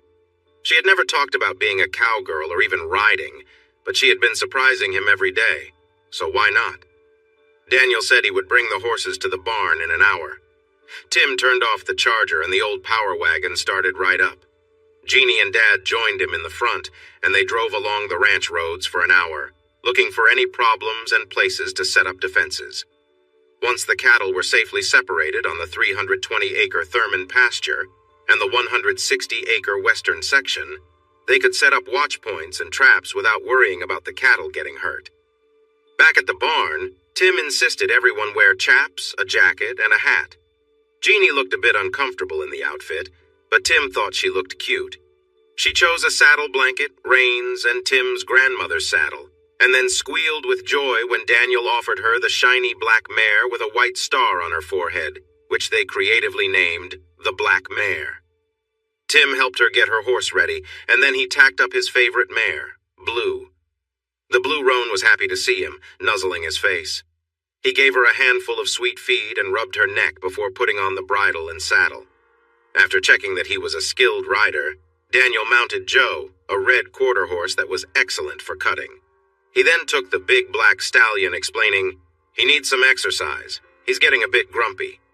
They rode in a large loop around the herd of nearly 100 red Santa Gertrudis cattle, spreading out with Daniel leading, Jeannie on the right side, Joe on the right flank, and Tim on the left flank. The cattle were calm, and the lead longhorn steer quickly followed along as he had been trained to do. The ride was calm, but Jeannie and Joe quickly understood why wearing chaps and jackets is important. As they guided the cattle over the hill toward the ranch house, Tim turned to see his brother's pickup truck arriving on the ranch road. By the time they moved the cattle into the back pasture and secured the gate, the truck was parked behind them, with Nate sitting on the tailgate. Daniel closed the gate as he rode back, and then they headed toward Nate's pickup. Want a cold drink? Nate asked, opening the cooler. Everyone nodded, and Nate pulled out and opened 4 bottles. He looked at Joe and Jeannie and said, Sorry, all I have is Lone Star Red because that's what my little brother and Daniel drink. He got down from the tailgate, took off his hat, introduced himself to Jeannie and then to Joe, put his hat back on, and handed out the cold drinks. So, Miss Jeannie, are you a cowgirl by trade? Nate asked. She took a long sip of the cold drink, smiled, and said, Actually, this is my first roundup, but I can tell you're teasing me, just like your little brother does. Nate tilted his head and said, You did pretty well. You might want to keep a bit more weight in your stirrups, or you might feel sore tomorrow. Joe grinned. Tim and Daniel laughed, and Jeannie, with a light blush, looked at Nate and replied, I can see you really are Tim's brother. It's the first thing you notice when you arrive. Then she cheerfully added, Thanks for the tip, I definitely wouldn't want that. Nate laughed at her reply and said, Sorry, Miss Jeannie. I didn't expect Tim to bring someone without a sense of humor or confidence to meet our lively family and friends, but I had to check. Even with your cowgirl clothes on, you look quite put together for out here. Jeannie joined the others on the ground, turned away from them, bent over slightly, and asked Tim and Nate, Is everything okay back there? Did I hurt myself? Daniel and Joe burst out laughing. With Jeannie's shape highlighted by the leather chaps, Nate and Tim couldn't help but smile. "What do you think, bro? Looks good to me. How about you?" Tim asked. Nate tilted his head and said, "It's hard to tell from here. How about you come a bit closer, Miss Jeannie?" She stepped back a little toward them, stopping just beyond reach, and looked over her shoulder. The brothers leaned in and looked closely. Finally, Nate said, "I think you look great, Miss Jeannie, even with all that bouncing." She squirmed playfully and asked, "Tim, do you think so too?" "Well, it might be even better than that," he replied. "But yes, I think you still look perfect. However," he added as he reached out, "I'd need to take a closer look to be sure." Jeannie quickly stepped away and waved her fingers at him, saying, "No touching, I'm a bit sore." She laughed, took a big gulp of her drink, winked at both brothers, and then went back to pet her horse. "She got y'all good. Looks like you finally met your match," Daniel said with a smile, and the brothers nodded shyly. Joe chuckled at his daughter's fun spirit and wondered why it had taken her so long to show it. The mood became serious when Nate asked Tim, "So I hear there's a party tomorrow evening at Daniel and Dora's, and you're all invited. What are we celebrating?" "Nate, you don't need to worry about this. You're expecting, and I don't want to." Nate cut him off. "What are we celebrating? Linda and I will decide if we want to come after we hear what it is." Tim hesitated a bit before Joe and Jeannie stepped in to share the difficult story. Tim listened quietly as they explained while Nate continued to ask questions. When they were done, Nate placed a hand on Tim's shoulder and said, "Wow, I never thought Karen would get mixed up in something like that. You seem to be handling this better than I would expect. Are you okay?" Tim looked down and then at Jeannie before saying, "I've had a lot of support from friends and some time to think. I won't ever be okay with what she did, and I'm unsure about my boys, but right now I'm focused on keeping Jeannie and myself safe and making sure my sons, Karen, her family, and my lawyers stay out of trouble. As for the party, we will see who is still in and make some plans. If I'm still around after they come looking for us, I'll have to make some tough choices again. For now, I just want to keep everyone safe, and I want to find a way to make things right. I can't promise this will end well. I just want to make sure those who have been after us can't go after anyone else, so you might want to stay out of it. Most of the people involved will remain unnamed, but my brother. They will want to talk to you. You need a good story to explain why you were not here and why you were seen downtown at a restaurant and bar." "So where do you think I should go?" Nate asked. "Everyone important in this county would wonder why I was in town when the Los Ratones and Los Hermanos de la Brasada were dealing with the bad guys. Their opinion of me would matter more than mine or how Linda sees me. You know better than that, so stop it. Have I ever run from a fight? Have I ever let you down? Do you really think I would hide when people are after my little brother? Come on, you can't think that low of me." Tim looked down for a moment, then raised his head, his eyes filled with tears. "You know I don't. But the idea of you getting hurt, of your children never knowing their dad, really gets to me. Still, I know you well, so thank you. And I love you. My son will know his father and his uncle. We've faced tough enemies before. We succeeded under your leadership, and we've won a few more since you've been away. Trust our group. We'll take care of you and that lovely lady." Jeannie approached them, tears in her eyes, standing between them as she hugged both. "We will be fine, Tim. With you two, Dad, Daniel, and those friends you call brush rats, we are going to handle these troublemakers." Tim jokingly squeezed her shoulder and said, "Looks like we're all okay, huh?" She stepped back, playfully hit his arm, and said, "Let's get back on the horses. I'm ready to ride, and I'll use more support in the stirrups. But you guys are going to stay in front of me the whole time, understand?" They took a quick stop by the house, where Nate dropped off food, supplies, and some equipment. He said he got them with cash from a couple of shows upstate and gave a wink. Or maybe they were found when some people ran away from trouble. I can't say for sure. Tim asked if the snakes got all of them, and Nate just shrugged. Joe looked over the gear carefully and said they were top-notch items. He especially liked the shotgun, claiming it would stop anyone coming through a door or window right away. Daniel watched closely. When offered a tool to use, he said he preferred his own and would stick with that. He drove Nate's truck back to the barn so Nate and the others could check out some of the spots and traps discussed by Joe and Tim. When they reached the barn, Dora shouted that Tim had received a call and needed to return it quickly. Tim hurried to the house and dialed the number she had noted. Ranger Jim Boyd, how can I assist you? Tim introduced himself and had a chat that made him thankful Nate was still around. Before hanging up, Tim promised to call back early the morning after the party to make final choices. He returned to the barn, where the horses were being taken care of and cleaned. Joe and Nate looked at him with curiosity. "What's the good news?" Joe asked.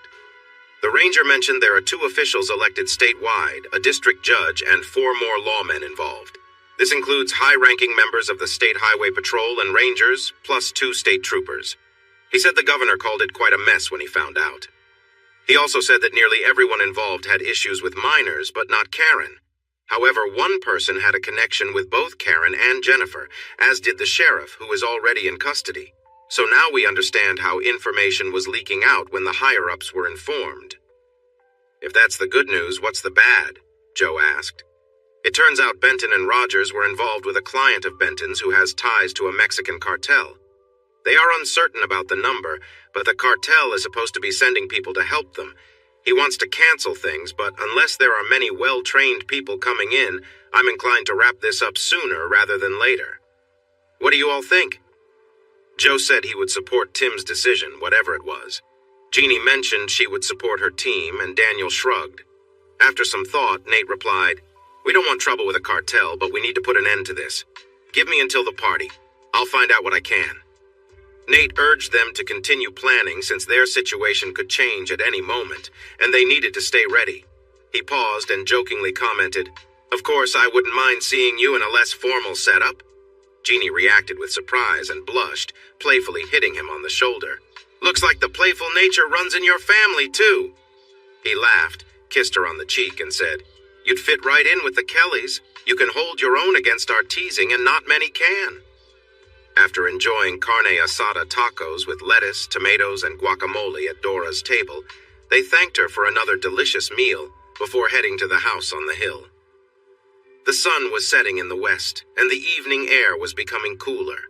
A cold front had passed through, with another stronger one expected early tomorrow, though both were dry, meaning little chance of rain. Tim carried wood to the fire pit in the yard and started a fire. Then he brought the redwood chairs from the porch and placed them around the fire, making sure to sit upwind. Jeannie had just finished her bath and changed into a cozy navy blue outfit, with a hood and a red tie belt. Tim was still in his dirty jeans and felt he didn't smell the best, but Jeannie didn't seem to mind. She sat down next to him by the fire, cozying up to him. "Dad's in the shower now," she said with a smile. "He wouldn't go in until I was done, so we have a little time to ourselves." Tim warned her about how he smelled after a long day, but she shrugged it off, snuggled close, and gave him a sweet kiss. Tim returned the kiss, wrapping his arms around her, and they sat close by the warmth of the fire, sharing the moment. Jeannie teased him a bit, shifting slightly in his lap, laughing quietly at his worried expression. "Is my ear okay?" Tim asked jokingly after a playful moment. Jeannie smiled, looked at him, and assured him everything was fine. "You're such a worrier," she said with a light-hearted tone, checking his ear just to be sure. "Nope, you're good." Tim let out a small laugh, relieved. "Between the bite and that scream, I thought you broke something. Hopefully Dad's still singing in the shower, or the cows out back might start making noise."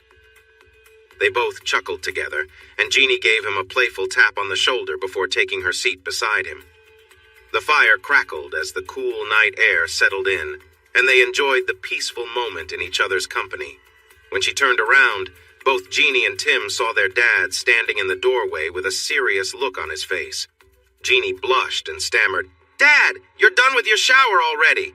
"Yes, young lady. I didn't sing in the shower. I bathed, dried off, got dressed, and came out just in time to hear you two playing around," Dad replied. Tim stayed quiet as he noticed a small smile creeping onto Joe's face. He was curious to see how Jeannie would react after getting caught. At 24 and married for 2 years, she was still Daddy's little girl. "Dad, I was just sitting on Tim's lap and we were pretending to be coyotes," she explained hurriedly. Tim tried not to laugh too hard at her amusing excuse, but it was tough. Dad couldn't hold back his laughter at Jeannie's antics. Soon, Tim joined in the laughter as they both found Jeannie's defensive act funny. After a moment, Jeannie laughed too. Okay, I give up. But you should have told us you were coming out. Don't you know about privacy? How could you have known if I didn't say anything? Dad said, making Jeannie giggle. She turned back and sat down on Tim's lap again. This time he kept his hands on the arms of the chair, and Jeannie didn't move around as much. They chatted and enjoyed the cozy atmosphere in the dim light, talking about their day and the sounds of nature outside. As night fell, they roasted marshmallows and shared stories about their cattle drive, Nate, and Janice. The laughter continued as they listened to the coyotes calling. Tim helped Jeannie off his lap to grab some marshmallows and forks, then returned with warm chocolate drinks. They savored their treats and admired the stars shining above, clear and bright in the dark sky. At 10 o'clock, they agreed without words to head inside. Tim took his shower and changed clothes while Jeannie went to the bedroom, and Joe climbed into his bunk. As Tim came out of the bathroom, he noticed Joe was lightly snoring. Checking on Jeannie, he found her sleeping as well, her light breathing soothing. They all enjoyed a peaceful night's rest. The delicious smell of coffee, bacon cooking, and biscuits baking woke Tim around 7. Jeannie and Dad were quietly working in the kitchen, chatting softly as they prepared breakfast. Tim tried to sneak quietly into the bathroom, but Jeannie spotted him. "Good morning, sleepyhead," she called out. With one issue settled, he went to the kitchen to accept the cup of coffee Jeannie was holding out for him. Her bright smile brought warmth to the chilly morning, but her playful glance almost made him nervous again. "Dad is taking Dora and me shopping in Laredo for the party tonight. We're leaving at 7:30 and we'll be back after lunch. You don't need to worry about the decorations. Your friends' wives are handling that later this morning, so you have time to move everything out. Oh, and Dora said you should call Nate soon." "Did I sleep for a whole day?" Tim asked, puzzled. "When did all this get planned?" "Dad and I got up at 5:30 and watched the sunrise from the porch. Dora and Daniel came by around 6:15 with the new plan, and here we are. By the way, what about your therapy? I haven't seen you do any. Shouldn't you call for help?" Tim sat quietly, sipping his coffee and enjoying biscuits with gravy, pretending not to hear her. "Tim, can you hear me?" Jeannie called, nudging him gently. He continued eating, looking around and ignoring her. "Tim!" she called again, shaking his arm lightly. Looking down at his food, he mumbled, "A man should be able to enjoy his breakfast before being talked at by his lady, without even a greeting." Joe smiled, and Jeannie frowned as she tried to understand what he had said. When it clicked, she smiled, turned his face towards hers, and kissed him gently. "How are you, darling? And just to be clear, did you just call me your lady?" "Well, I suppose you are my lady. Not every ranch hand can make you laugh like you did last night," Tim responded in his southern drawl. Joe chuckled. Jeannie blushed, playfully hit his shoulder, and exclaimed, "Oh, I'm so sorry," when he flinched. He rubbed his shoulder and said in a childlike voice, "It hurts. Will you kiss it to make it better?" She raised an eyebrow but leaned in to give a gentle kiss where he asked.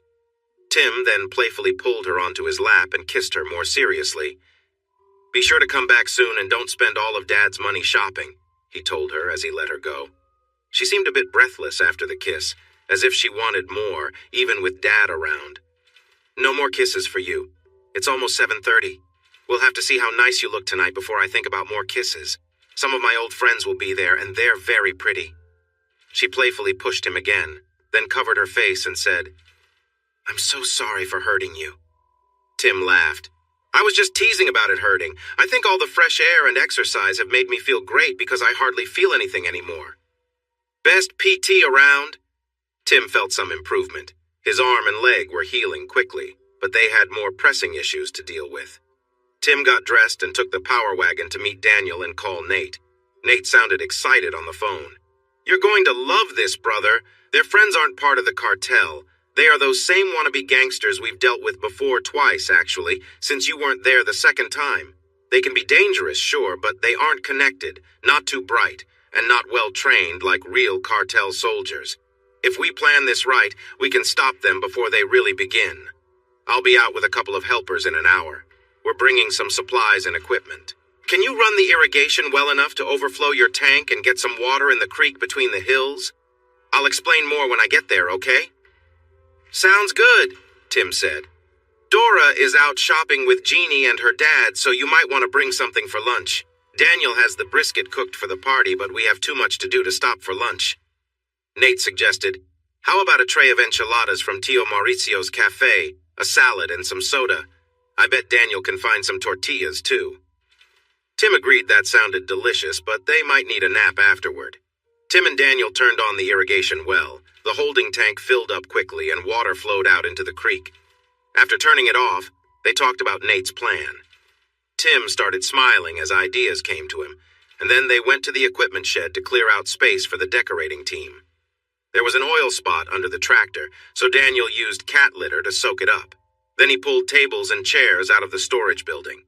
Tim used a gasoline blower to clean the concrete floor, followed by a power washer to remove dirt and oil. By the time the decorating committee arrived, everything was set, leading to many hugs and warm welcomes.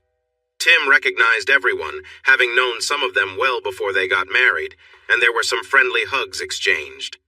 Tim used a ladder to connect the extension cord to the old-fashioned Christmas lights that hung in the rafters all year, then helped Daniel arrange the tables and chairs as the committee requested. The committee members covered the tables with decorations and hung colorful banners between the posts. The DJ arrived with his equipment, so the two men helped him set up the sound system with 6 large speakers. He checked the equipment and adjusted the sound for the open shed before heading back to town. The decorating committee greeted them with hugs and kisses before they soon left. Nate and Chi arrived just after they departed, and they shared lunch at an extra undecorated table to keep it clean and avoid trouble with the committee. After lunch, they talked about Nate's plan to deal with the intruders they expected to arrive in a few days. They made some changes after riding around the area they thought might be the battlegrounds. Tim insisted they wait to finalize anything until the colonel could share his thoughts. Chui, a fellow Vietnam veteran, offered many clever ideas for traps, but that meant they had to ensure everyone was aware of them. The shoppers returned around 3 o'clock instead of 1:30, with Joe's pickup truck full of bags. Dora got out, took 2 bags inside, and headed toward the house. Tim, Nate, Chi, and Daniel watched from underneath the palm arbor near the cattle pens. Joe waved to them from the truck window as he drove to the ranch house. By the time they all arrived, Joe and Jeannie were carrying in the other 6 bags. A few bags clearly came from Nuevo Laredo, but Tim also noticed bags from other stores. He wondered aloud how they managed to shop at all those places between 9 in the morning and 2 in the afternoon. Joe joked that he and Dora kept the other shopper on a short leash. I didn't know how long we would be here or what we would be doing, plus I didn't expect to be without a washer and dryer. I needed clothes, Jeannie explained. It looks like you bought a few, Nate teased. But is that really enough for a month? Not even close, but now I know where all the good shops are, Jeannie replied. Turning to Tim, she said, I got you and Dad something too. Nice leather belts with silver buckles from Mexico, new jeans, and Western shirts from Joe Brand. Tim looked at her seriously. You got 5 bags of clothes and we just got a belt, jeans, and a shirt? Isn't that a bit selfish? She smiled and said, Next time you can come with me. With the big party only hours away, Nate and Chewy headed to town. As Jeannie started her preparations, Tim took Joe on a tour of the chosen battlefield to get his thoughts on the updated plans, including the traps Chewy suggested.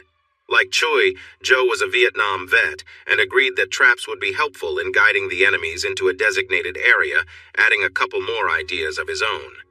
Though he was a bit unsure about Nate's plan to catch the enemies off guard, he agreed it could turn the situation in their favor if it worked. If not, the other plans would still be good enough. Back at the house, the men used the small bathroom to clean up while Jeannie took her time in the larger bathroom with the dressing table.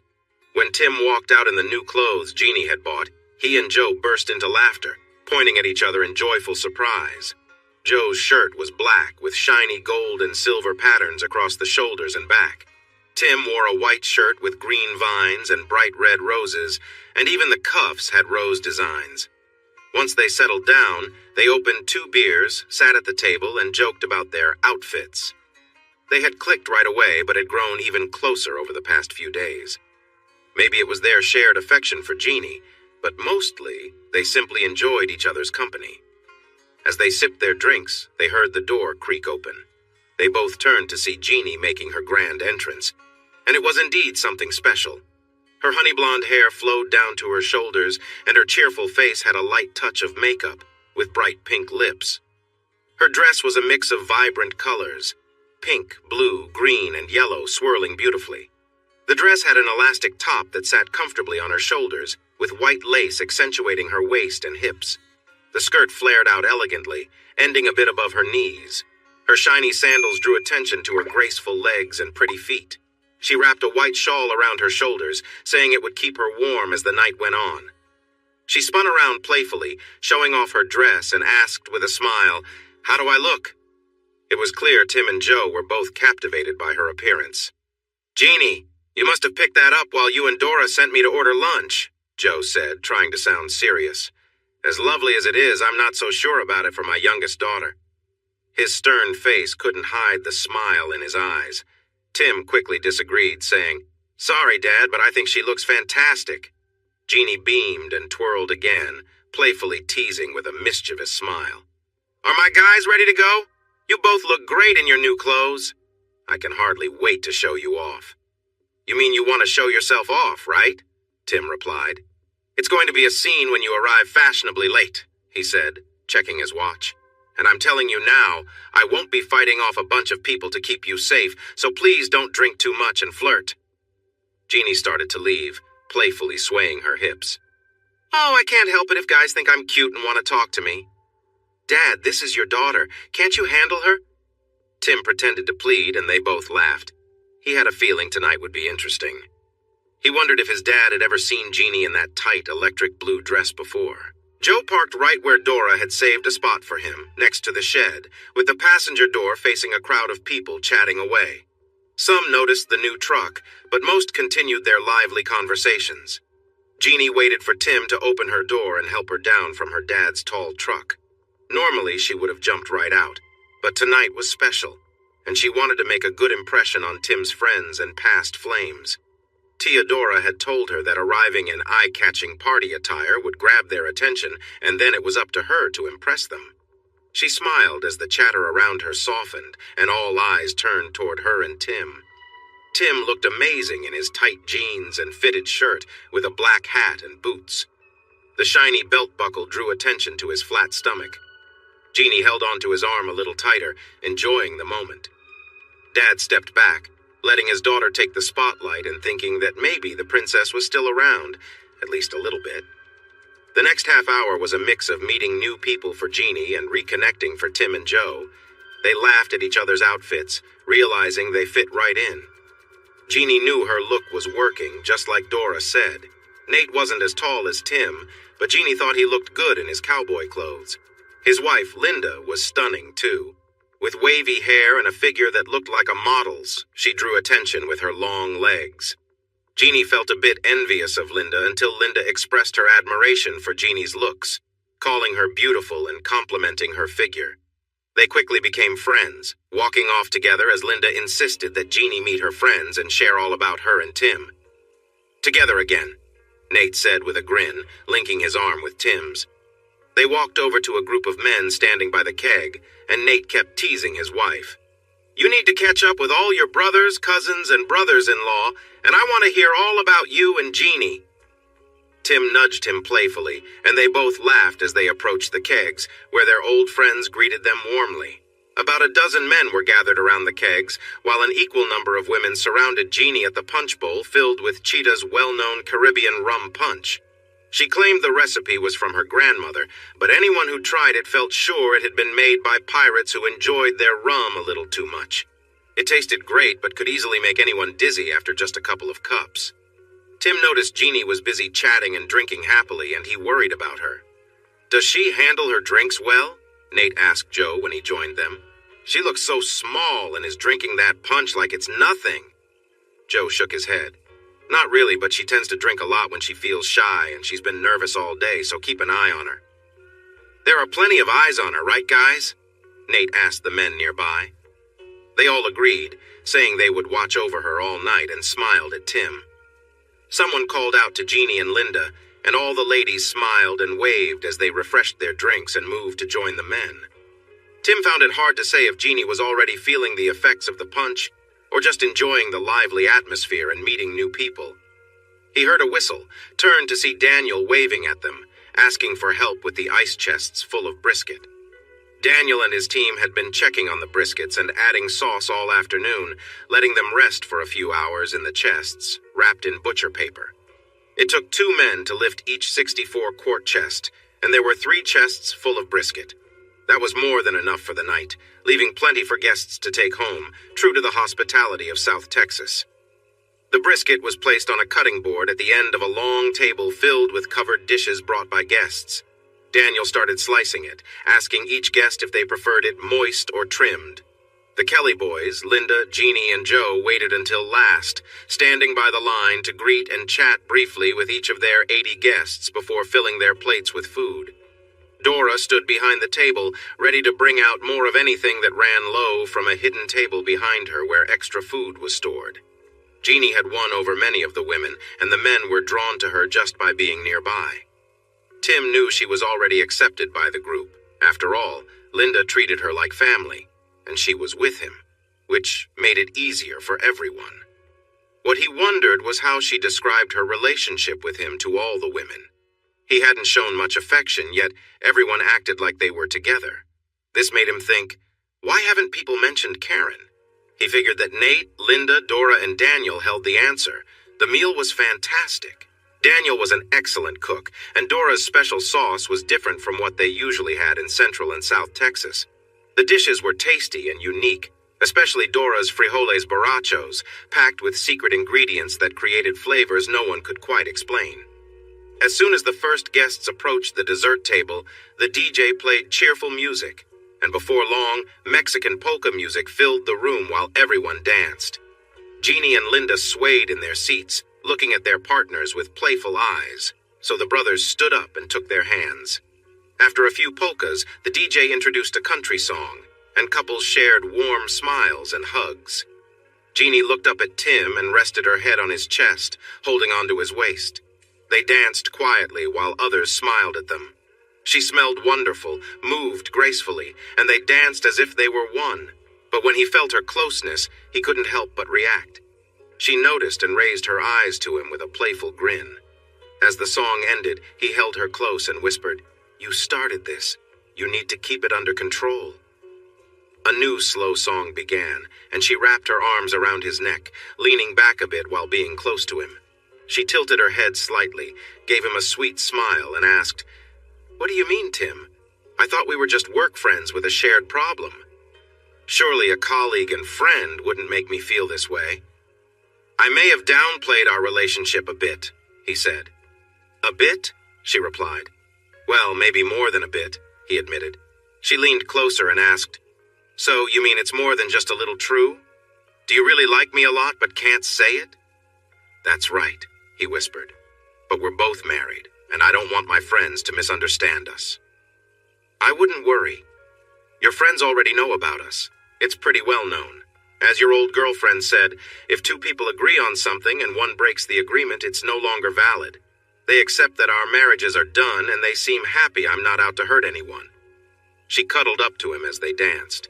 Tim noticed her dad talking with some older couples in a serious way. From time to time, they glanced over at him. He wasn't sure if it was because of what was being said or how Joe's daughter was dancing with him. As Patsy Cline sang, Tim watched the couples around him. Remembering his connection to each one, he realized they were his true friends. It had been easy to feel hurt by his wife and colleagues after watching those films, but tonight he saw that none of them were real friends, except for Karen. No one here would have done what they did to him. While Karen was indeed beautiful, his true friends would never have tried to take advantage of her, and if she had tried anything, they would have told him. His heart hardened again. Each day added to his anger and determination. It wasn't just about betrayal, it was about respect. Every one of them, including his wife, had shown him the greatest disrespect.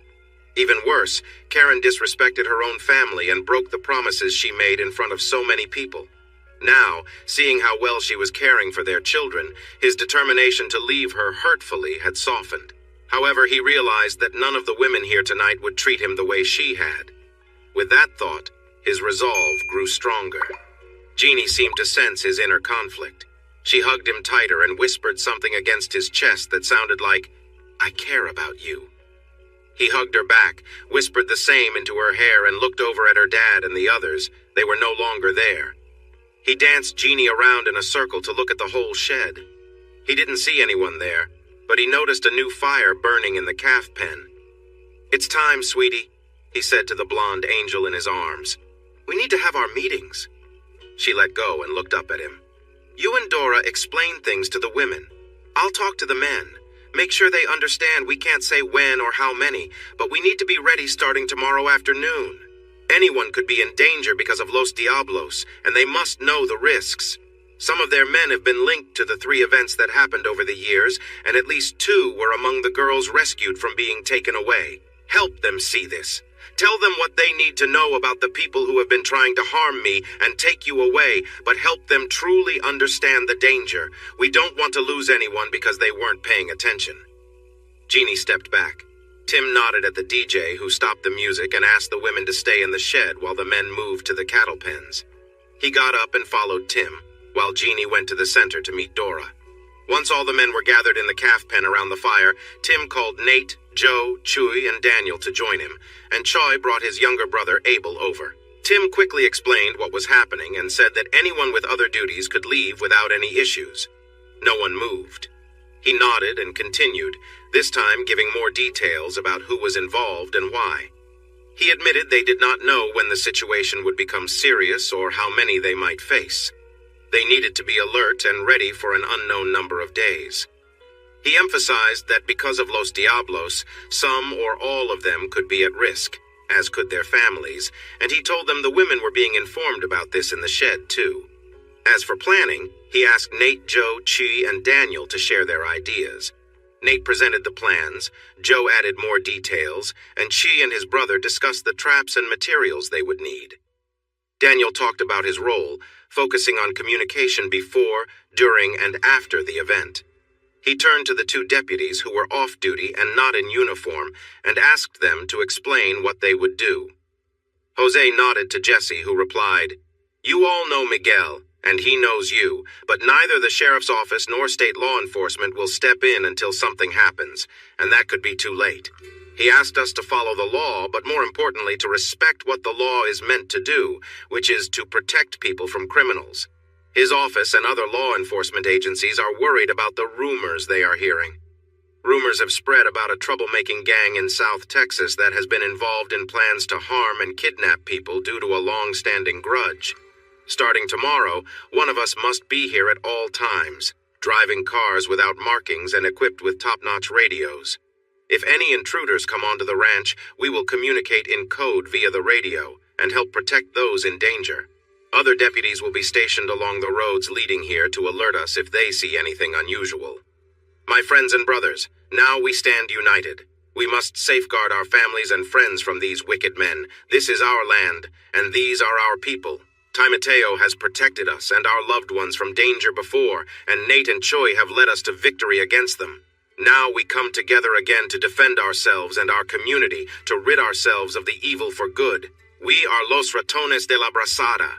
The group of 48 men cheered, raising their fists in the air. Tim let out a rebel yell, and Nate joined in, inspiring cheers from the others. Once the noise settled, Joe asked who could join a meeting tomorrow at 6 p.m. for a practice run, leading to more enthusiastic cheers and calls of Pandilla Tasa Gio. Tim felt excitement coursing through him and headed towards the implement shed after one member shouted, "Brothers, let's go see our beautiful women to dance and enjoy some drinks." Tim thought of the lovely woman waiting for him and remembered the joy of dancing with her. While he wanted another drink, it was her presence he truly desired. The beautiful women greeted their returning men with joyful cheers, and warm hugs were shared all around. The DJ started the music again, playing lively polkas and salsas, then got the men excited with the traditional Jarabe Tapatio dance. There weren't many hats, and the dresses were shorter than usual, which meant the spinning women showed off even more of their legs. Tim was pleasantly surprised to see Jeannie knew the dance, but was especially amazed by La Guerra Bonita, who received the loudest cheers when it was her turn to perform last. With her blonde hair flowing and her lovely legs on display, she danced gracefully, capturing the audience's delight. She was fully immersed in the moment, enjoying herself without a care for the crowd's noise. After all, she told him later, she had years of experience dancing for larger crowds, and she was dancing just for him. After a brief break for everyone to catch their breath and celebrate each other, the DJ announced it was getting late, so this would be the final song. He played a final song for all the couples, and everyone danced, even Joe, who was paired with Dora's youngest sister, the only single woman there. As they held each other, Tim quietly translated the lyrics of Cuando Caliente el Sol, a song about love. Jeannie moved closer as he spoke the sweet words.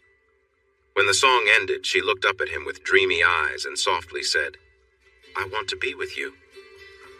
He kissed her forehead and held her for a moment before guests started saying goodbye and thanking them for hosting the gathering. Tim redirected the thanks to where it truly belonged, to Daniel and Dora. Once the crowd thinned out, Tim called Jim Boyd. "We'll be as ready as we can be after tomorrow night. Do you have any last thoughts or updates?" "We're confident we found the leaks. We caught them in action on tape. What day works for you?" Boyd replied. "We have a dress rehearsal tomorrow evening. Any time after that works, actually, the sooner the better. My team has lives outside of this, and we are ready to wrap it up." As soon as they got into Joe's truck, he said, "Jeannie, I think Tim should share more about his life before this becomes more serious." "Tim, I'm guessing that Karen never knew about your training or your past, did she? You don't have to answer right now, but you should share everything with my daughter. If I know her, it won't matter, but she needs to know who she's with. Everyone sees you as a great teacher and coach, someone who cares about the kids, the sponsor of FCA, and a champion for what is right. But I found out tonight that you're more complicated than that. I get it. I'm more than just a dad who sells cars and goes to church myself. Jeannie will see things in both of us that she never imagined over the next few days. But Amelia knows all about me and chose to be with me.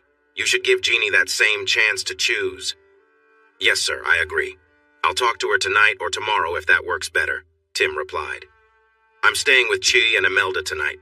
We'll be up early to prepare for the upcoming event, so you two are on your own until evening tomorrow," Joe said. "See you then." He left to surprise Jeannie with a kiss on her cheek, shook Tim's hand, and drove away. "What was that all about?" she asked with a puzzled look. "He, Chi, Daniel, and their wives had a serious talk about me," Tim explained. "Joe wants me to be open about some things that might concern you. When do you want me to share that?" Jeannie watched his face closely. She saw her frown disappear and a smile appear instead. "Well, we have until evening tomorrow. Let's have that serious talk over coffee then. The dance was a blast, and I have better plans for tonight." She could feel Tim's confusion. He was clearly fascinated by her, but they were both still married. They were married to unfaithful partners, married to people who didn't appreciate them and had caused them trouble. But as the lawyer said, a broken agreement is no longer valid. Once she got him inside the dimly lit house, she turned to face him, pressed her body against his, and pulled his head down for a kiss that she hoped would show how she felt about him. His hands explored her figure, gently moving toward her curves. She adjusted a bit, teasing him with the strength she felt inside. Tim seemed unsure, but she could sense his inner struggle. They broke the agreement, not us. If one side does not follow through, it means the agreement is over. I know my dad worries about your past, but it doesn't matter to me. I love who you are now. We'll see how you feel in the morning, Tim said softly, resting his head near hers. Tonight, I want to show you how much you mean to me. If you decide you don't want anything to do with me afterward, that's your choice, and I will respect it. Honey, I know more than you think, Jeannie replied confidently. The women weren't just waiting around while you talked. They were discussing events and how you helped many of them when they needed it. I might seem naive, but I understand my dad better than he realizes, and I know you more than you think. She looked deeply into his eyes, her voice dropping to a more intimate tone, and challenged, Tonight is going to be unforgettable, Tim. Are you ready? When Tim opened his eyes, he found her golden hair on his face, her head resting on his shoulder and her leg draped over him. He felt her warmth next to him. He gently shifted so he could touch her back and admired the softness of her skin. He turned slightly to get a better look at her. It can't be as perfect as it seemed last night, he thought. But he quickly realized his senses told a different story. Tim admired Jeannie's presence in the morning light. She was graceful, intelligent, and kind, and he had always been drawn to her since they first met more than a year ago. Jeannie had an easy way about her, whether she was coaching or simply talking. Her style and charm, along with her natural beauty, had always caught his attention. He had seen her in various outfits, from professional clothes to casual wear, and even an elegant blue dress. But nothing had prepared him for how stunning she appeared the previous night, when they shared an intimate moment. As they sat together, Tim held her close, thinking back to the night before. It had started like any other time, with gentle kisses that grew more intense as the night went on. There was a new energy between them, something more passionate, and their connection deepened in ways neither of them had fully experienced before. Jeannie's usual calm demeanor shifted, showing a side of her that surprised Tim. She was full of confidence, wanting to explore their relationship with more intensity. It wasn't just a moment of tenderness, but one filled with strong emotions, and they both felt swept up in the excitement of it. Their time together was powerful, but Tim knew that what mattered most wasn't just the heat of the moment. It was the way they connected emotionally, how well they understood each other, and how they always found comfort in each other's company. As they sat by the fire, quietly enjoying the peaceful morning, Tim was reminded that their bond went far beyond any single moment. Jeannie smiled up at him, her usual playful nature returning. Tim responded with a warm smile of his own, knowing that whatever came next, they would continue to face it together. The sun began to rise, casting a soft glow over the yard, signaling the start of a new day. Tim held Jeannie close, appreciating the warmth of the moment between them. He admired her beauty and grace, feeling lucky to be so close to someone he had quietly admired for so long. As they shared a tender embrace, their connection deepened, with soft kisses and gentle touches that felt meaningful and intimate. Their shared time was filled with affection, but there was a calmness between them as well, something that felt comfortable and right.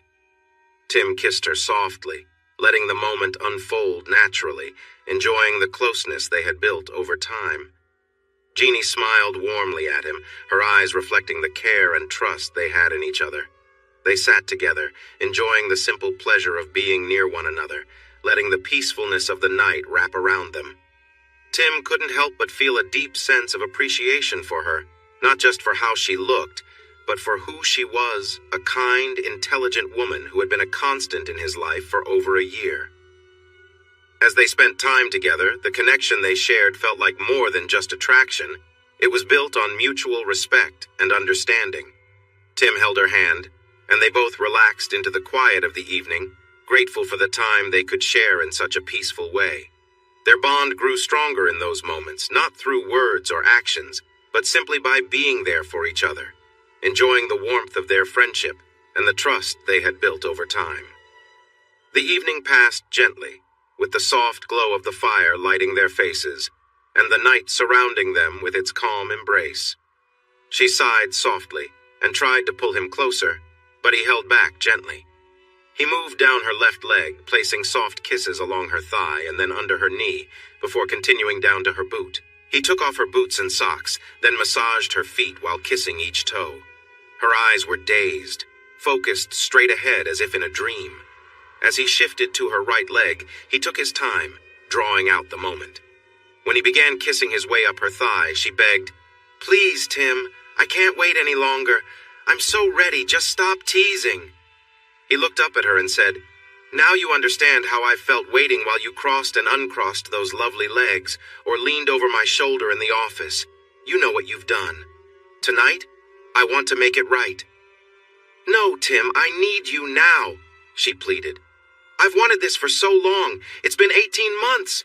You can't imagine how I felt when you flirted with me and showed off." She remembered a time when she stood by his desk asking questions. He smiled as he explained things, his fingers brushing lightly along her leg. She had pulled back, feeling a mix of emotions. They were both married then, but things had changed, and now she wanted him completely. "You want me to make you feel good, Jeannie?"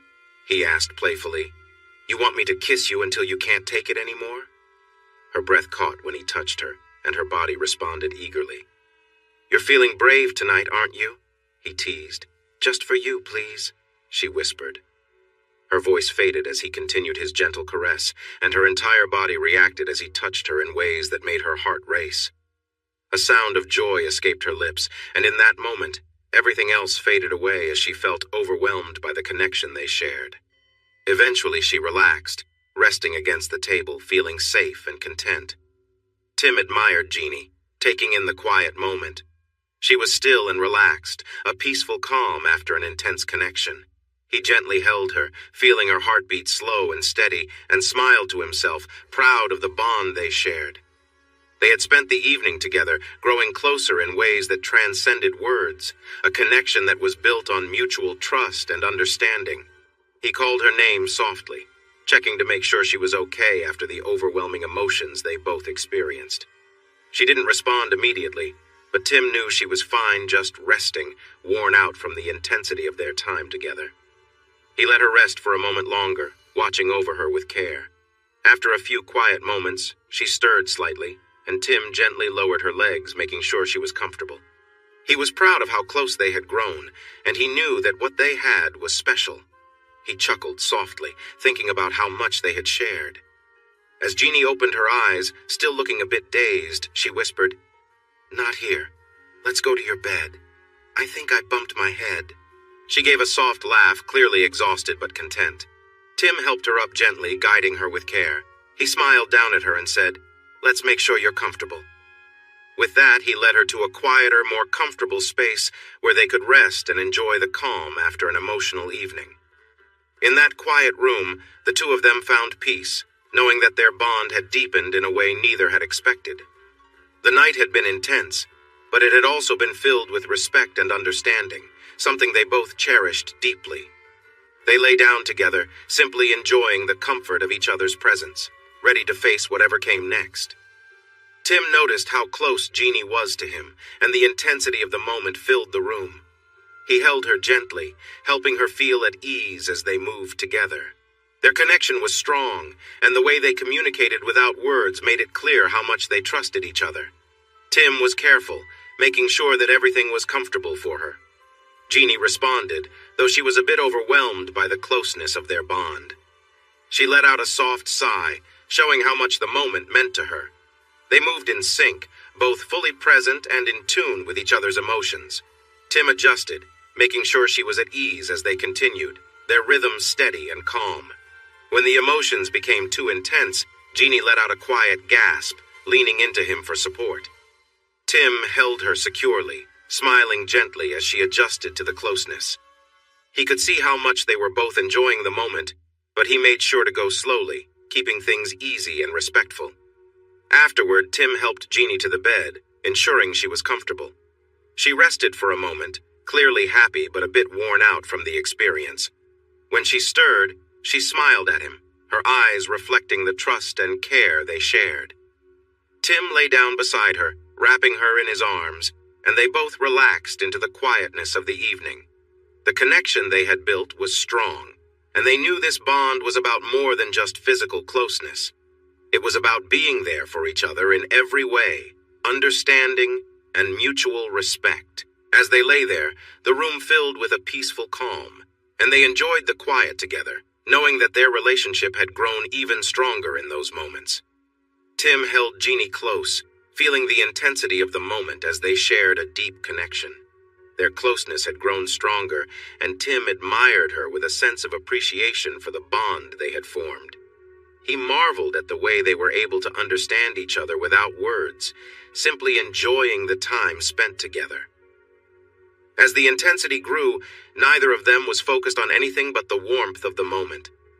Tim felt a rush of emotions, holding Jeannie tightly and enjoying the peace that followed. They stayed close, feeling a sense of satisfaction and contentment from the connection they had just shared. Tim smiled down at Jeannie, and she looked up at him with sparkling eyes. She laughed softly and said, "I had no idea it could feel so special. You've really made this unforgettable for me." Tim chuckled and responded playfully, "You think so? Well, it's not just about me, it's about how well we connect. Jeannie giggled, clearly enjoying the light-hearted exchange. It's definitely the connection and everything else too, she teased with a wink. They both laughed together, enjoying the peacefulness after their intense time together. They knew that what they had was something meaningful, built on trust, respect, and mutual understanding. As they lay side by side, the bond between them felt even stronger, and they quietly relished the closeness they shared, content in each other's presence. Jeannie sat close to Tim, resting her hand gently on his chest. She smiled, clearly feeling at ease, and looked into his eyes. There was a playful glint in her expression as she spoke softly. I feel like I've found a whole new side of myself, she said with a light laugh. I never knew I could feel this way, and it's all because of you. Tim smiled back at her, appreciating her openness and the bond they had formed over time. I think we just connect in a way that works for both of us, he replied. It's something special. As they sat there together, the connection between them deepened, and they shared a quiet moment, reflecting on how much they had grown closer. Jeannie rested her head on Tim's chest, feeling content in the calm of the moment. I've never experienced anything like this before, she murmured. You've made me feel things I didn't know I could feel. Tim chuckled softly. I guess we've been getting to know each other for a long time now. Maybe that's why everything feels so natural. Jeannie nodded, clearly in agreement, and let out a small laugh. It does feel like we were meant for each other, she said quietly, her head still resting on his chest. Whatever it is, I'm just glad we're here together. They stayed like that for a while, simply enjoying the peace and the connection they had built.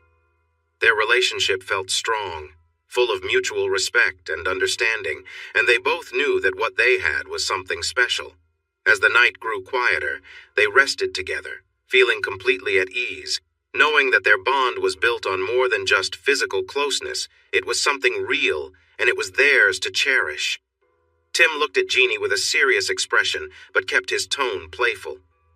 I just want you to know, I'm not letting go of this. Whatever we've found, I'm holding on to it. With a joking pout, Tim added, But you know, every time you pass out on me, you leave me hanging. What do you think? Maybe it's time I get my turn?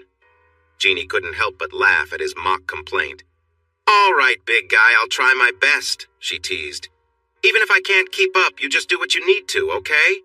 Tim smiled, getting up from the bed. He playfully told her, All right then, let's make this about me for once. He guided her gently, positioning her on the bed in a way that made her comfortable. The mood was lighthearted, and they both laughed together, enjoying the moment. As Tim moved closer, Jeannie glanced back at him with a playful grin. She was clearly having fun, and the mood was one of mutual teasing and affection.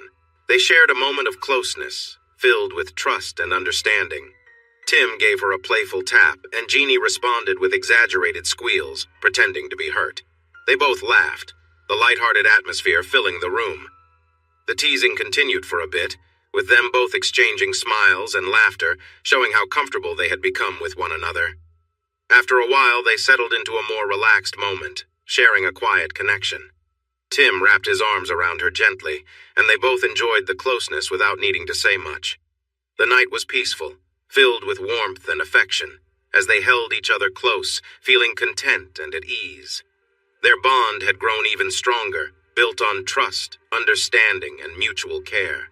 With the playful teasing over, they found a quiet calm together, cherishing the connection they shared, and knowing they could rely on each other no matter what. Jeannie lowered her head, watching Tim's strong movements as he held her close, completely captivated by their connection. She felt a wave of warmth and closeness, the bond between them deepening with every moment they shared. As she shifted slightly, Tim gently pulled her head back, adjusting the way they were together. She could feel the intensity building, her heart racing as they both moved in sync. All she could do was whisper his name, overwhelmed by the closeness and intensity of their time together. The feelings continued to build, spreading from her head to her toes, until everything seemed to come together in a rush of emotion and connection. They both cried out, completely immersed in the moment, as their bond grew even stronger. Afterward, Tim lay beside her on the bed, holding her close. Jeannie snuggled up against him, enjoying the comfort of his strong arms around her.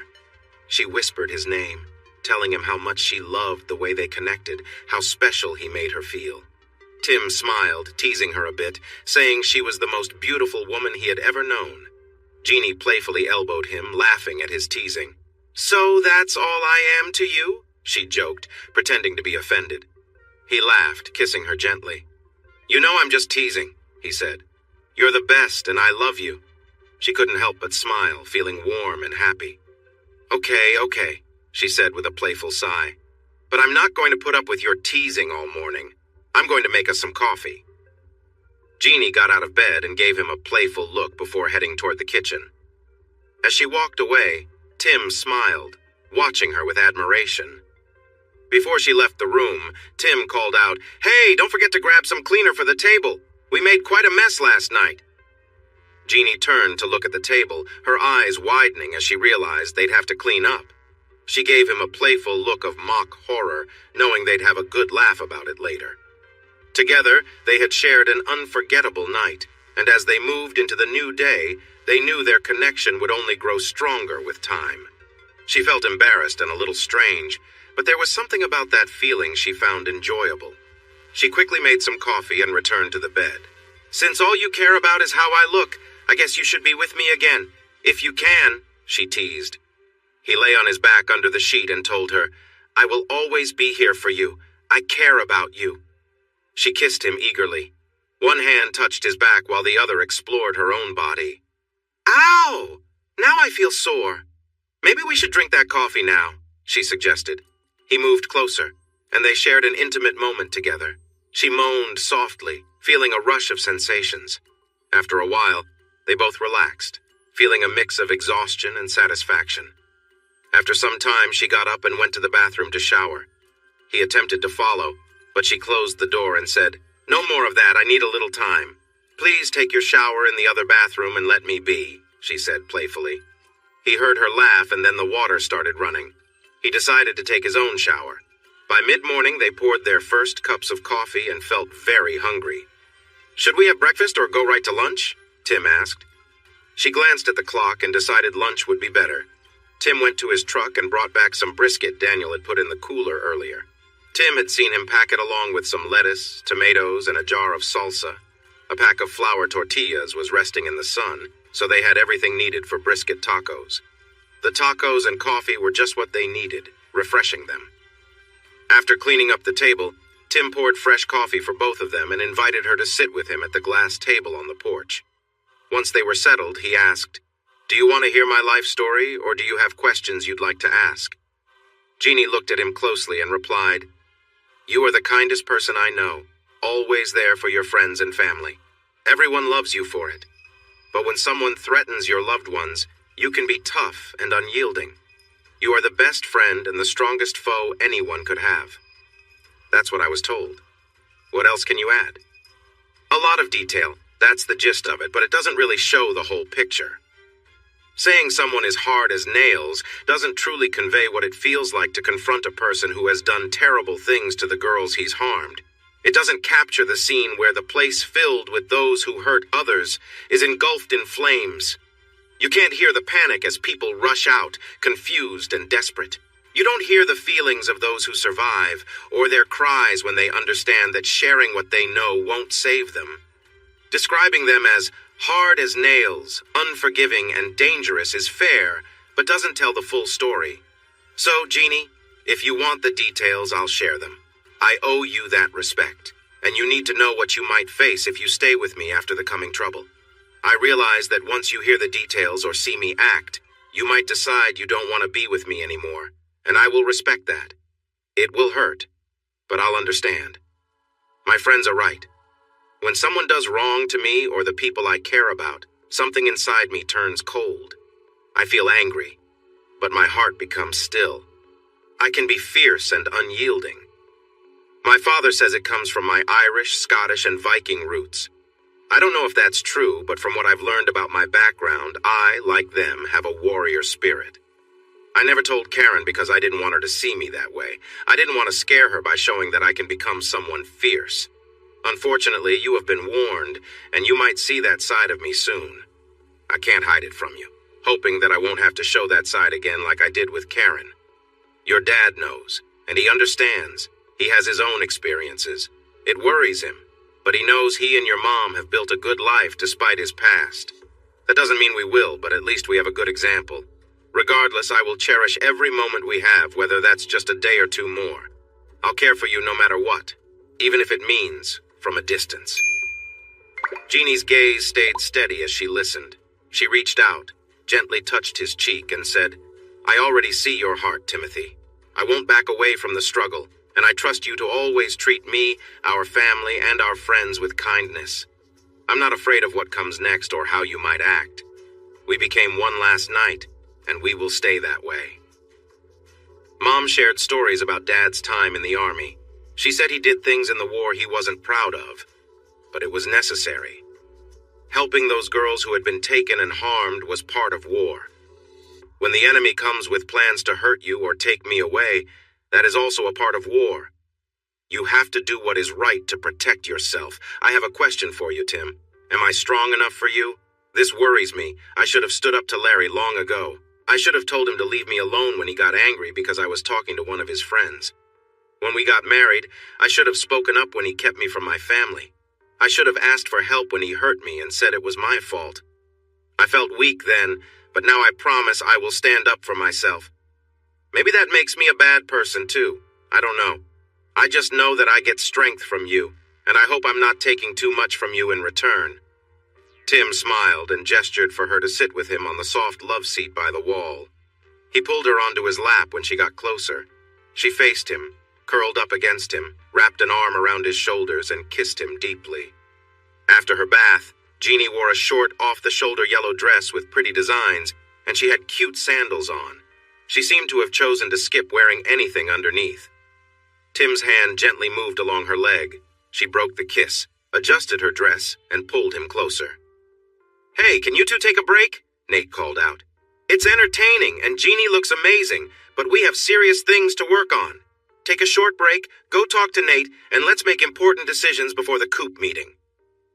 Jeannie felt a bit embarrassed that Nate saw them, but she didn't pull away. She just looked over her shoulder and said, Your timing is off, Nate. Just a few more minutes and I wouldn't have lost track of time. Tim lifted his head, adjusted her dress, and replied, Joe said we had until 3. We're ahead of schedule. That was before we got the update that they're coming this afternoon and should arrive around dark. Tim laughed and shook his head, turning to Nate. All right, man, let's focus. We've got things to do, so let's keep things moving. Jeannie stood up slowly, stretching and playfully teasing both Tim and Nate with her carefree attitude. She leaned over to give Tim a kiss, but Nate quickly looked away, feeling the playful tension in the air. Tim chuckled and lightly scolded her. Jeannie, quit messing with Nate. He's already distracted enough. Jeannie, with her usual playful charm, turned to Nate and said, Did I cause that, Nate? Maybe you should hurry back to your wife after this. Looks like you could use the break. Nate laughed it off, shaking his head. You're too much, Jeannie, he said, smiling as he made his way to his truck. Once they were ready to leave, Tim grabbed his boots and jeans, and Jeannie slipped on socks and boots too. They walked over to Nate's truck, and when Jeannie tried to sit in the back, Tim winked and said, Why don't you ride up front with us? I'm sure Nate can handle it. Jeannie grinned, adjusting her outfit as she slid into the middle seat between the two men. Nate tried his best to stay focused, but he couldn't help but glance over at her, clearly a bit flustered. He started the truck and with a smile muttered, This gear shift is slick. Hope I don't slip. The three of them laughed, enjoying the lightheartedness of the moment. Jeannie, never one to miss an opportunity for a bit of fun, said, So, Tim, do big personalities run in your family? Nate sure seems to have one, too. Nate chuckled, catching on to her teasing. If Tim's the big guy, I'm right up there with him, he joked. Tim shrugged and played along, replying, I wouldn't know. You'll have to ask his wife. Jeannie grinned at the playful banter, but Nate quickly added, Only Linda gets to ask questions like that. They all laughed as they drove off, enjoying the playful mood and camaraderie, knowing they had work ahead but still appreciating the light-hearted moments they shared as friends. You'll just have to trust me on this, Nate replied. You mean trust you again? Tim teased. You know we dated before she chose you. Nate said, Well, maybe I should let Jeannie check my pet snake. Of course, she might want to play with it, and then what happens to you? Oh, I'm not worried. She won't go for something smaller. She likes what she has, Tim answered, and everyone chuckled. As they got closer to the barn, they noticed several cars already parked. Nate parked beside the barn, and they greeted the group gathered there. I hear the troublemakers are eager to arrive and get started, Tim said with a grin. Good to see the leaders are ready to greet them. He asked for updates, saying, We overslept this morning, so fill me in. The smiles quickly turned into loud laughter that made him stop short. He pretended to frown, acting confused. What? I didn't say anything funny, he said with playful annoyance. Laughter continued, and Jeannie turned red when everyone glanced her way. Overslept? Sleeping is not what everyone trying to work out here heard. In fact, Daniel thinks you didn't sleep at all last night. He wondered if the howling coyotes and the wildcats kept you awake. Or maybe it was the other way around. Jeannie blushed deeply and hid her face against Tim's back, avoiding her dad's gaze and the looks from the others. Tim tried to hold back his laughter, but finally said, Yeah, I heard a wildcat a few times, but Jeannie kept dozing off, so she probably missed it. She pinched him gently on the back and stayed hidden for a moment as the laughter faded. Then she stepped around him to face her friends. Okay, you all are being mean. Just because I'm from the city and don't know much about the creatures out here doesn't mean you can tease me. They laughed again, and she added bravely, Some of you even warned me last night, but I didn't really know what to expect, so yes, maybe I screamed a little. Or something. A few times. Even her dad started laughing, but she pushed on. Maybe my fear of the night is something I inherited. I definitely heard my mom scream often enough when I lived at home, she said, giving her dad a pointed look, which only made him laugh harder. Listen, everyone, I think it's time for you to let me have a bit of dignity and stop bringing up my family issues. She stood firmly with her hands on her hips, trying to look serious, but a small smile kept creeping onto her face. What do you mean by gentlemen and ladies? Asked Abel. I don't know. I think it means ladies and gentlemen, you know, those people in fancy clothes who dance, replied Juan. There aren't any of those here. Besides, how can it be night terrors in the morning? The crowd, including Tim, burst into laughter. Jeannie tried to stay serious for a moment, but soon joined in. Once the laughter faded, she playfully swatted Tim on the chest, careful not to touch his injuries, and said, This is all your fault. Tim smiled back. I'll take the blame, but I must say you are easily scared. She playfully hit him again, wearing her funniest smile, and rested her head against his chest. Linda and the other ladies stepped in, saying they should go with her to escape the teasing from the men. They headed toward the house, and as the men watched, Juan shouted, There go the ladies! The women linked arms and walked off with a lively bounce. The men chuckled, but then their mood changed. I'm sorry for dragging you into this, one said. Maybe you should go home to your families. We can handle this without putting you in danger. You mean like when my wife and his sister were taken? Pablo responded, pointing at Juan. It wasn't your problem then, but now we're part of this. No one is going to just stand by while you face those people. I can't believe my brother would even suggest that. All the men nodded in agreement. Tim felt a lump in his throat and apologized for his earlier mistake. I'm sorry. That was my fault. She clapped him on the back and replied, No worries, brother. Tim cleared his throat and entered the storage room. He moved a large saddle stand and unlocked a hidden padlock, lifting a trap door. He carefully descended a few stairs and opened a door with a combination lock. Joe, Daniel, Chi, and Nate began passing up supplies from the storage area. They organized everything into 6 neat stacks. Each stack held 2 long-range rifles with night scopes, 3 shotguns, and 6 rifles with extra ammo.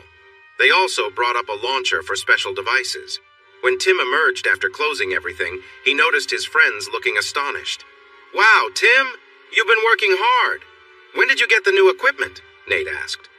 I've been adding it every time I visit town for the past year. Daniel knows about it and how to get to it. It's always ready when Los Ratones need it, Tim replied. I'm not really interested, but how illegal is this stuff? asked Deputy Sheriff Jesse Sturgeon, who worked closely with the sheriff. Tim looked him in the eyes and said, "Let's just say that after things settle down, we need to clean up our areas and put everything back in storage. It's probably best not to use the big weapons unless absolutely necessary, but I've been told that any investigation won't be too intense. However, we might need to hide more than I expected if several vehicles are involved." "Don't worry, boss. I dug an extra pit after Nate called me," Daniel assured him. "But it's not just 3 cars. We're talking 3 vans. Probably 8 or 9 people per van. Maybe 10, Deputy Sturgeon said, looking at Daniel. "That's okay. We have plenty of space even if we end up hiding the vans," he replied with a shrug. Leroy stepped forward. "Tim, I need to set up the phone and speaker soon. I got here early and ran the line on your power poles, then made a quick repair call over in Millet. I just need to connect the line from the pole to the house and set up the equipment. It won't take more than an hour, but I need to start now. We don't want anyone at the coop asking questions. Do you want to come with me or just tell me where to set everything up? You all know what to do. Go ahead and set things up for your station before the others arrive. If you have questions, talk to Joe, Nate, Choi, or Daniel. I'll get Jeannie and we'll go to the house with Leroy. She might have a say in where," Tim explained. That drew laughter and playful comments from the group. He glanced at Joe, who smiled and said, "Good idea. I bet she will have her preferences." He borrowed Nate's truck and went to get Jeannie. He explained why he needed her, and she quickly came out, followed by laughter. They led Leroy to the house with Jeannie close to Tim. She definitely had preferences, and they made sense. Leroy set up 2 phone jacks, tested everything, and confirmed that the phones were working. "Everything is good. I'm heading back to town to finish some paperwork. I'll return at 5 with most of the others. See you then." Jeannie wrapped her arms around Tim as he drove off and asked, "Do we have time for a quick moment together?" Tim smiled as he looked at Jeannie, who was full of energy once again. She leaned closer and whispered playfully, "I need you again." He chuckled, shaking his head and looking up as if asking the sky, "What have I gotten myself into? Looks like an angel, but she's unstoppable." Jeannie playfully dropped to her knees, clearly enjoying the teasing mood. Tim gently pulled her back up and said with a smile, "Come here, let's do this right." He kissed her softly and helped her out of her dress, leaving her boots on. They moved to the bed where they both found comfort and connection in the moment. Jeannie wrapped her legs around him, meeting him in perfect rhythm, their playful banter now replaced by a deep sense of connection. As the moments passed, they held each other close, laughing and smiling between the intensity, feeling more connected than ever. It was clear their bond was growing stronger with each passing minute. After a while, they collapsed beside each other, catching their breath and enjoying the quiet. Just as they were about to relax, they heard a voice from the door. "Wow, we could hear you from outside!" Linda called out with a laugh as she knocked and entered. Tim and Jeannie scrambled to pull the covers over themselves, laughing at the surprise visit. "You two really know how to put on a show," Linda teased, grinning as she walked in, with Nate following behind, both amused by the situation. All right, enough jokes," Tim said, laughing but also trying to shoo them away. "Give us some privacy, will you?" Nate laughed, adding, "Well, you better hurry, someone's coming soon, and they probably don't want to walk in on this scene." Jeannie gasped, realizing she was still in her boots, and quickly asked them to leave so she could get dressed. They left the room, laughing together as they walked out. Jeannie hurried to clean up, rushing into the bathroom. "I can't believe this," she said, laughing to herself as she washed off and got ready. Tim, feeling much more relaxed now, stretched and casually pulled on his shirt. He joined Nate and Linda in the living room, where they all sat at the table, grinning like they had just shared a big inside joke. Soon, the sound of the shower turning off echoed from the bathroom, and they could hear Jeannie moving around as she finished getting ready. The mood was light, filled with laughter and the comfortable camaraderie of close friends. She came out of the bathroom and headed to the bedroom, but stopped in surprise when she saw her dad. She was fully dressed and looked nice, though her cheeks were a bit pink, and she seemed a little flustered. She looked at the table for a moment, giving everyone a chance to smile. Finally, she relaxed, lowered her hands, lifted her chin confidently, and walked over to them. "Why are you showering in the middle of the day, Jeannie?" asked Linda with a playful grin. I felt hot and needed to cool off, Jeannie replied firmly. I can imagine, Nate laughed, which made the others join in. Kitten, should I start calling you Wild Kitten? Joe teased. Linda says even a pillow can't quiet you down. Really, Dad? Jeannie frowned with her mouth scrunched up. Is even my own father joking about me now? Hey, I wasn't making fun, Linda said quickly. I was just a little jealous. It sounds like you had a lot of fun. Jeannie winked at Tim and then sat in his lap. She gave him a quick kiss before turning back to Linda. Let's just say I've never had more fun. Being with Tim is a really amazing experience. Her dad covered his ears. Tim smiled widely. Nate laughed, and Linda, with a playful glint in her eye, mentioned, I wouldn't know about that, but his brother sure knows how to have a good time. It must run in the family. Everyone was enjoying themselves, joking and chatting, until the new phone rang. After a short call, Tim spoke seriously. Well, I guess we can't put this off any longer. A pickup with Rogers, Slaughter, Barnes, Hughes, and Benton left Lake Travis at noon. We don't know their exact route, but since they didn't go east, they'll probably head down 281 or take back roads. They plan to meet in San Antonio with a van from Del Rio, another from Seguin, and one already in San Antonio. We should expect them in the county around 5 p.m. I doubt they will come straight here, but we need to spread the word to be ready if they arrive during the day. I don't think they'll come until it's dark, likely closer to 8, but we have a few last-minute things to handle. Nate, should we call? Or are we all set? Let's call to confirm, but we should be fine either way, Nate answered. Joe, Jeannie, and Linda headed to Mendez's house to share the news in person. Tim and Nate went to the oil storage tanks on the hillside, attached the hose to the valve, laid it out all the way to the creek, and connected everything. All that was left was to open the valve and turn on the pump at the well. They checked each spot to make sure everything was set up properly and looked over the lights on both sides. Everything seemed fine, so they drove to the shed. The sheriff arrived just before them and greeted them as the Kelly Boys. He walked over to a group of men sitting on hay bales, chairs, and benches, carrying a canvas bag, which he placed on a table. He greeted each man by name and then casually spoke to the group. It's great to see Jose and Jesse relaxing on their days off. They mentioned you guys were going wild hog hunting tonight and might go fishing tomorrow after you process the pigs. Sounds like a good time.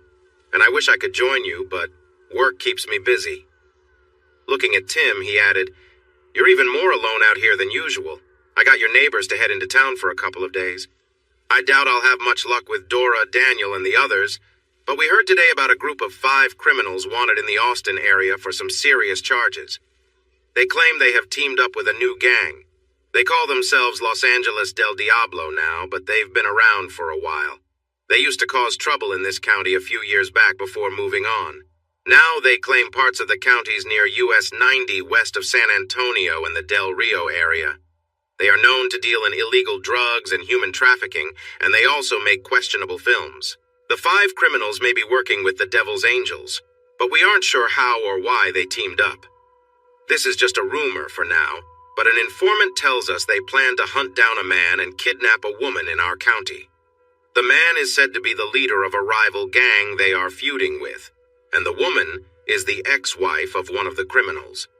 Los Angeles thinks if they succeed, they can regain power in these counties, buy off or scare the law enforcement, and improve their smuggling routes. Getting rid of law enforcement won't happen, but local sheriffs agree that if we deal with this quickly, everyone here will be safer. We are doing patrols and have secret watchers along county roads, and we are moving some people who are alone into town until this situation calms down. As I said, all the neighbors around here are already in town, so that just leaves you guys. He paused, acknowledging the 5 women who had just arrived and were listening. And ladies out here. I know most of you have homes in town or people you can stay with if you want to be safe. Is anyone ready to head into town? Nobody moved, so he went on. I didn't think so, so I brought some advanced handheld radios. You can use them to talk if you see someone. They're set to a frequency that no one else can hear, so you can communicate among yourselves. If you need to reach us, one of the deputies can help you with the right frequency.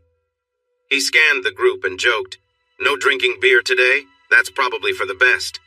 Mixing drinking with hunting could lead to mistakes and accidents. It's also good that you have a couple of nurses with you for any unexpected issues. He nodded to the men, tipped his hat to the women, and said, "Well, I need to get back to work. Gentlemen and ladies, take care." The sheriff opened the door to his vehicle, paused for a moment with a grin, and said, "I almost hope those troublemakers show up. I've heard tales about the Pandilla Tasajillo and Los Ratones de la Brasada. They might not be pleased to see you all planning to take over their area. If they do take action, I'm betting on them. Stay safe, look out for each other, and remember to duck if anyone fires a shot at you instead of a hog." By 5 o'clock, the serving table was filled with everything needed for soft tacos, and the coolers were packed with soft drinks. The group had grown to 48 men, with a dozen women around. They ate, chatted, reviewed their plans, and then split into 6 teams to discuss their roles. The women set up several cots and opened 2 boxes of medical supplies. By 6 o'clock, half of Los Ratones moved out toward the south side of the ranch, while the other half was driven north in trucks. Tim, Jeannie, and Joe took their vehicle to the gate, where a small bulldozer was parked.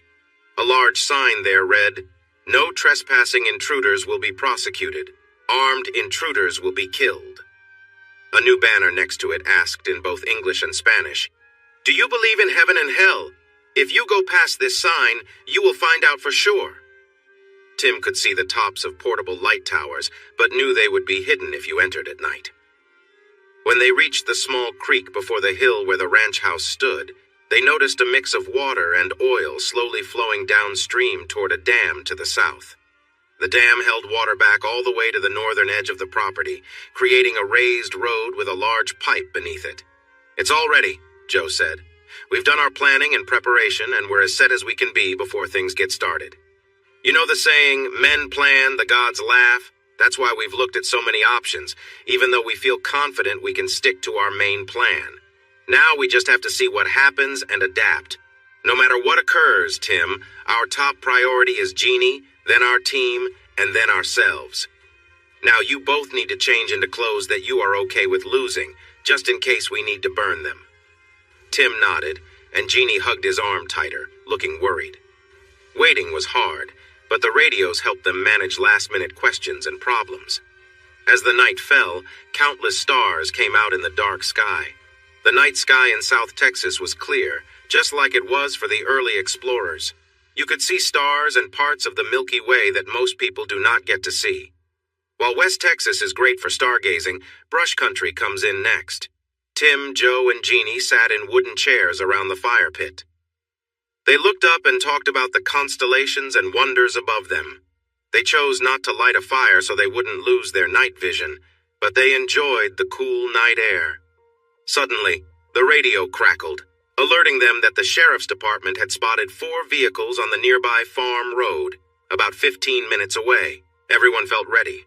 They offered a quick prayer and kept chatting, although they felt a little more anxious. They spotted headlights on the road as the vehicles turned towards the ranch entrance. The cars paused at the entrance, cutting a chain and talking for a moment before continuing on. Then the lights vanished as they went down into the creek area. Joe picked up his rifle and some extra magazines, moving to his lookout spot behind a mound of dirt south of the house. He had a good view of anyone coming from the east, where the entrance road was, while the west was less likely since it would take a long walk through the bushes. Tim and Jeannie went inside and turned on some lights. Tim turned on the microphone and connected the speakers outside. In his strongest voice, he repeated the warning that was posted at the gate in Spanish. "Warning! If you enter without permission, you will not leave." After a moment, he said it again in English. Jeannie pressed play, and the echoing sound of the Deguelo music flowed across the ranch. The newcomers wouldn't know what it meant, but others would understand. No mercy.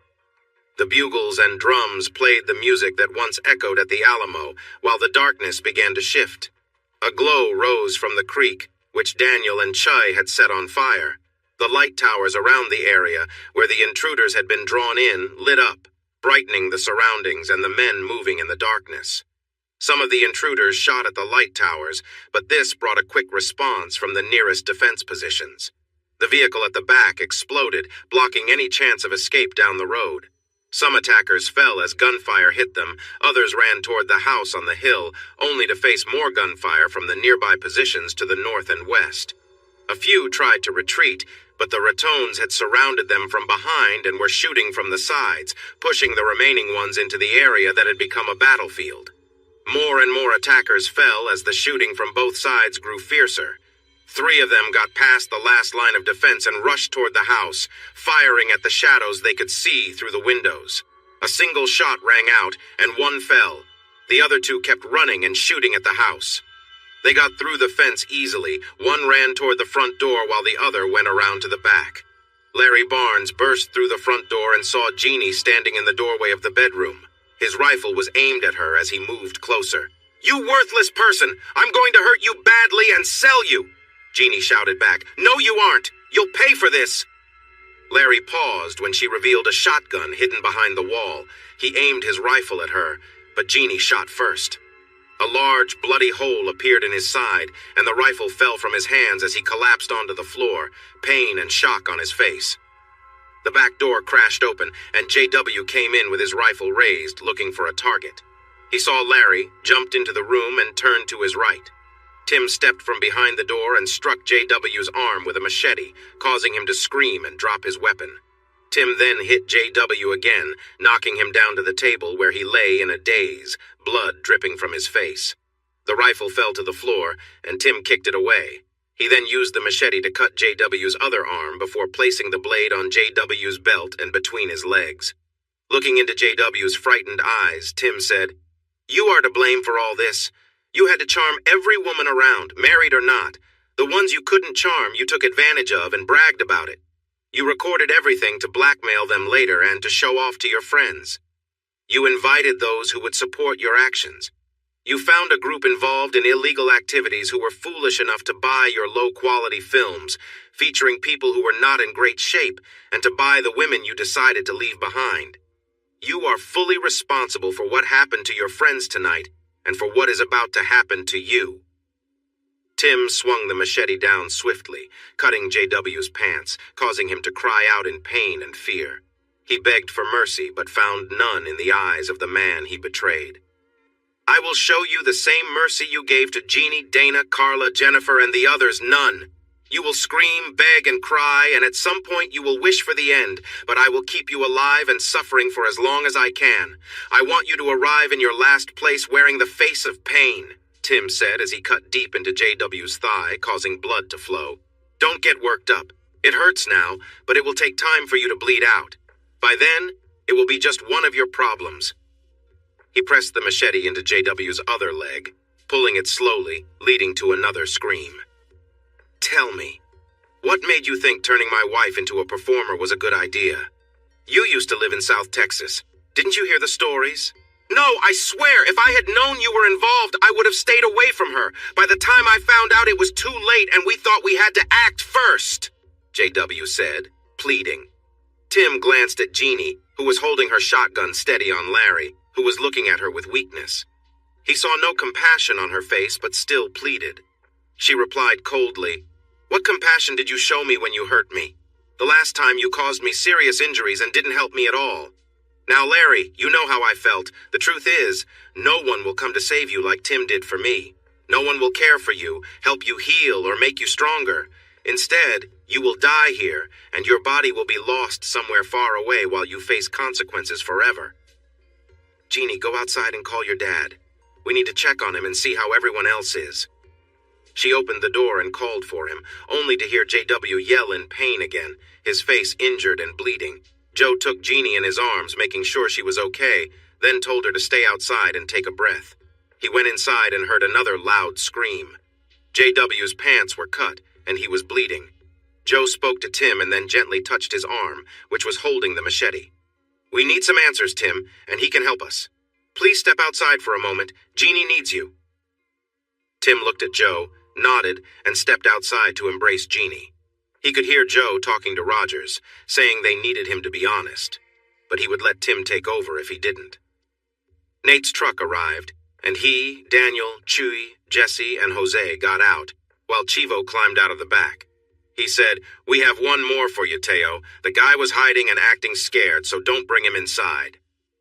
Tim looked at Barry Benton all tied up. He turned to Chivo and Nate. "Drive back to the hoist where we prepared deer and hogs. We'll lift him, clean him up, and take his clothes off. Then we'll see if he shares what we need to know. Joe is talking to JW, but I might have been too rough too quickly. Let Chivo handle this. He's good with a knife. Tim then asked Chuy and Daniel, "Is everyone okay?" They both smiled. Choi replied, "Just some scratches on our side, but the others lost most of their team except for this guy and 3 others who were hurt." "What happened here? You didn't want to let those 3 go, but you insisted. But it looks like you, Jeannie, and Joe are unharmed." Jeannie came up beside him, put her arm around him, and said, "We're good. Larry is hurt badly, and Rogers is in a bad spot, too. I almost finished Larry, and Tim was working on Rogers." Chai, Daniel, and Nate looked at her and then Tim closely. Jeannie continued without showing any fear. "I know you're worried about me, but I'm fine. We tried to do the right thing. I reported the abuse, and Tim went to court for custody of the kids. We laid out our cases, and the court agreed. But Karen teamed up with those 7 guys to get rid of Tim and take their sons, and tonight it all ended here. My question now is, what do we do next?" "Now we clean up," Jesse said as he approached. "The cleanup team is coming. I'll be in charge. They're loading the truck pieces onto a flatbed as we speak, moving bodies onto another, and collecting weapons and anything else. Their things will be buried with them. We'll decide what to do with the vans after I talk to Tim. What will you do with the person you have up there?" "We'll find out everything we can. If he tells us what we want to know, we will decide what to do next. If he doesn't, he won't be with us much longer," Tim replied. 2 groups of vehicle lights appeared on the road from the barn. 4 women got out of each vehicle. The cleanup crew went straight inside to get supplies, while the 2 nurses checked on Tim and Jeannie, then went inside to see Joe. A short while later, Joe called for help. Chi and Daniel brought Rogers outside, clearly upset. He was covered in cuts, and Joe said, "I don't think he knows anything else, so Tim, he's yours." Tim grabbed him by his curly black hair and started dragging him toward the hoist. He screamed and struggled but couldn't fight back. Daniel and Chuy lifted him off the ground. His cries grew louder. They dropped him in front of the hoist, where other tasks had been done. Chivo shined a light on the new arrival. "You see that? That's how you'll end up in 15 minutes unless you tell us what you know. We want names, roles, and where everyone else is." Tim felt satisfied seeing the fear on Rogers' face. "Take your time with this, but make sure he tells us everything. I haven't decided yet whether to let them go or make sure they can't talk again, so keep them alive if you can. But if they don't cooperate, make sure it's over for them in the worst way." 2 hours later, the place was clean, though it smelled of bleach. Jeannie and Tim had blood on them and went to clean up. They changed clothes and tossed their old clothes into the burn pile. The remains of JW's pickup were gone, along with all the other evidence.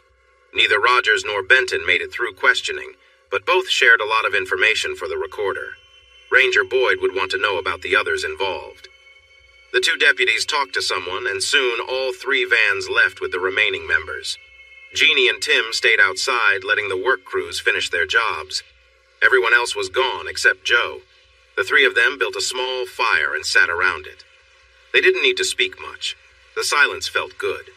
By midnight, the fire had burned low, and so had their energy. They each went to bed, surprised at how quickly sleep found them. Thanks for watching this video. Don't forget to subscribe to Infidelity Plus to stay updated with more captivating tales of infidelity and payback. Turn on notifications so you're the first to see our latest content.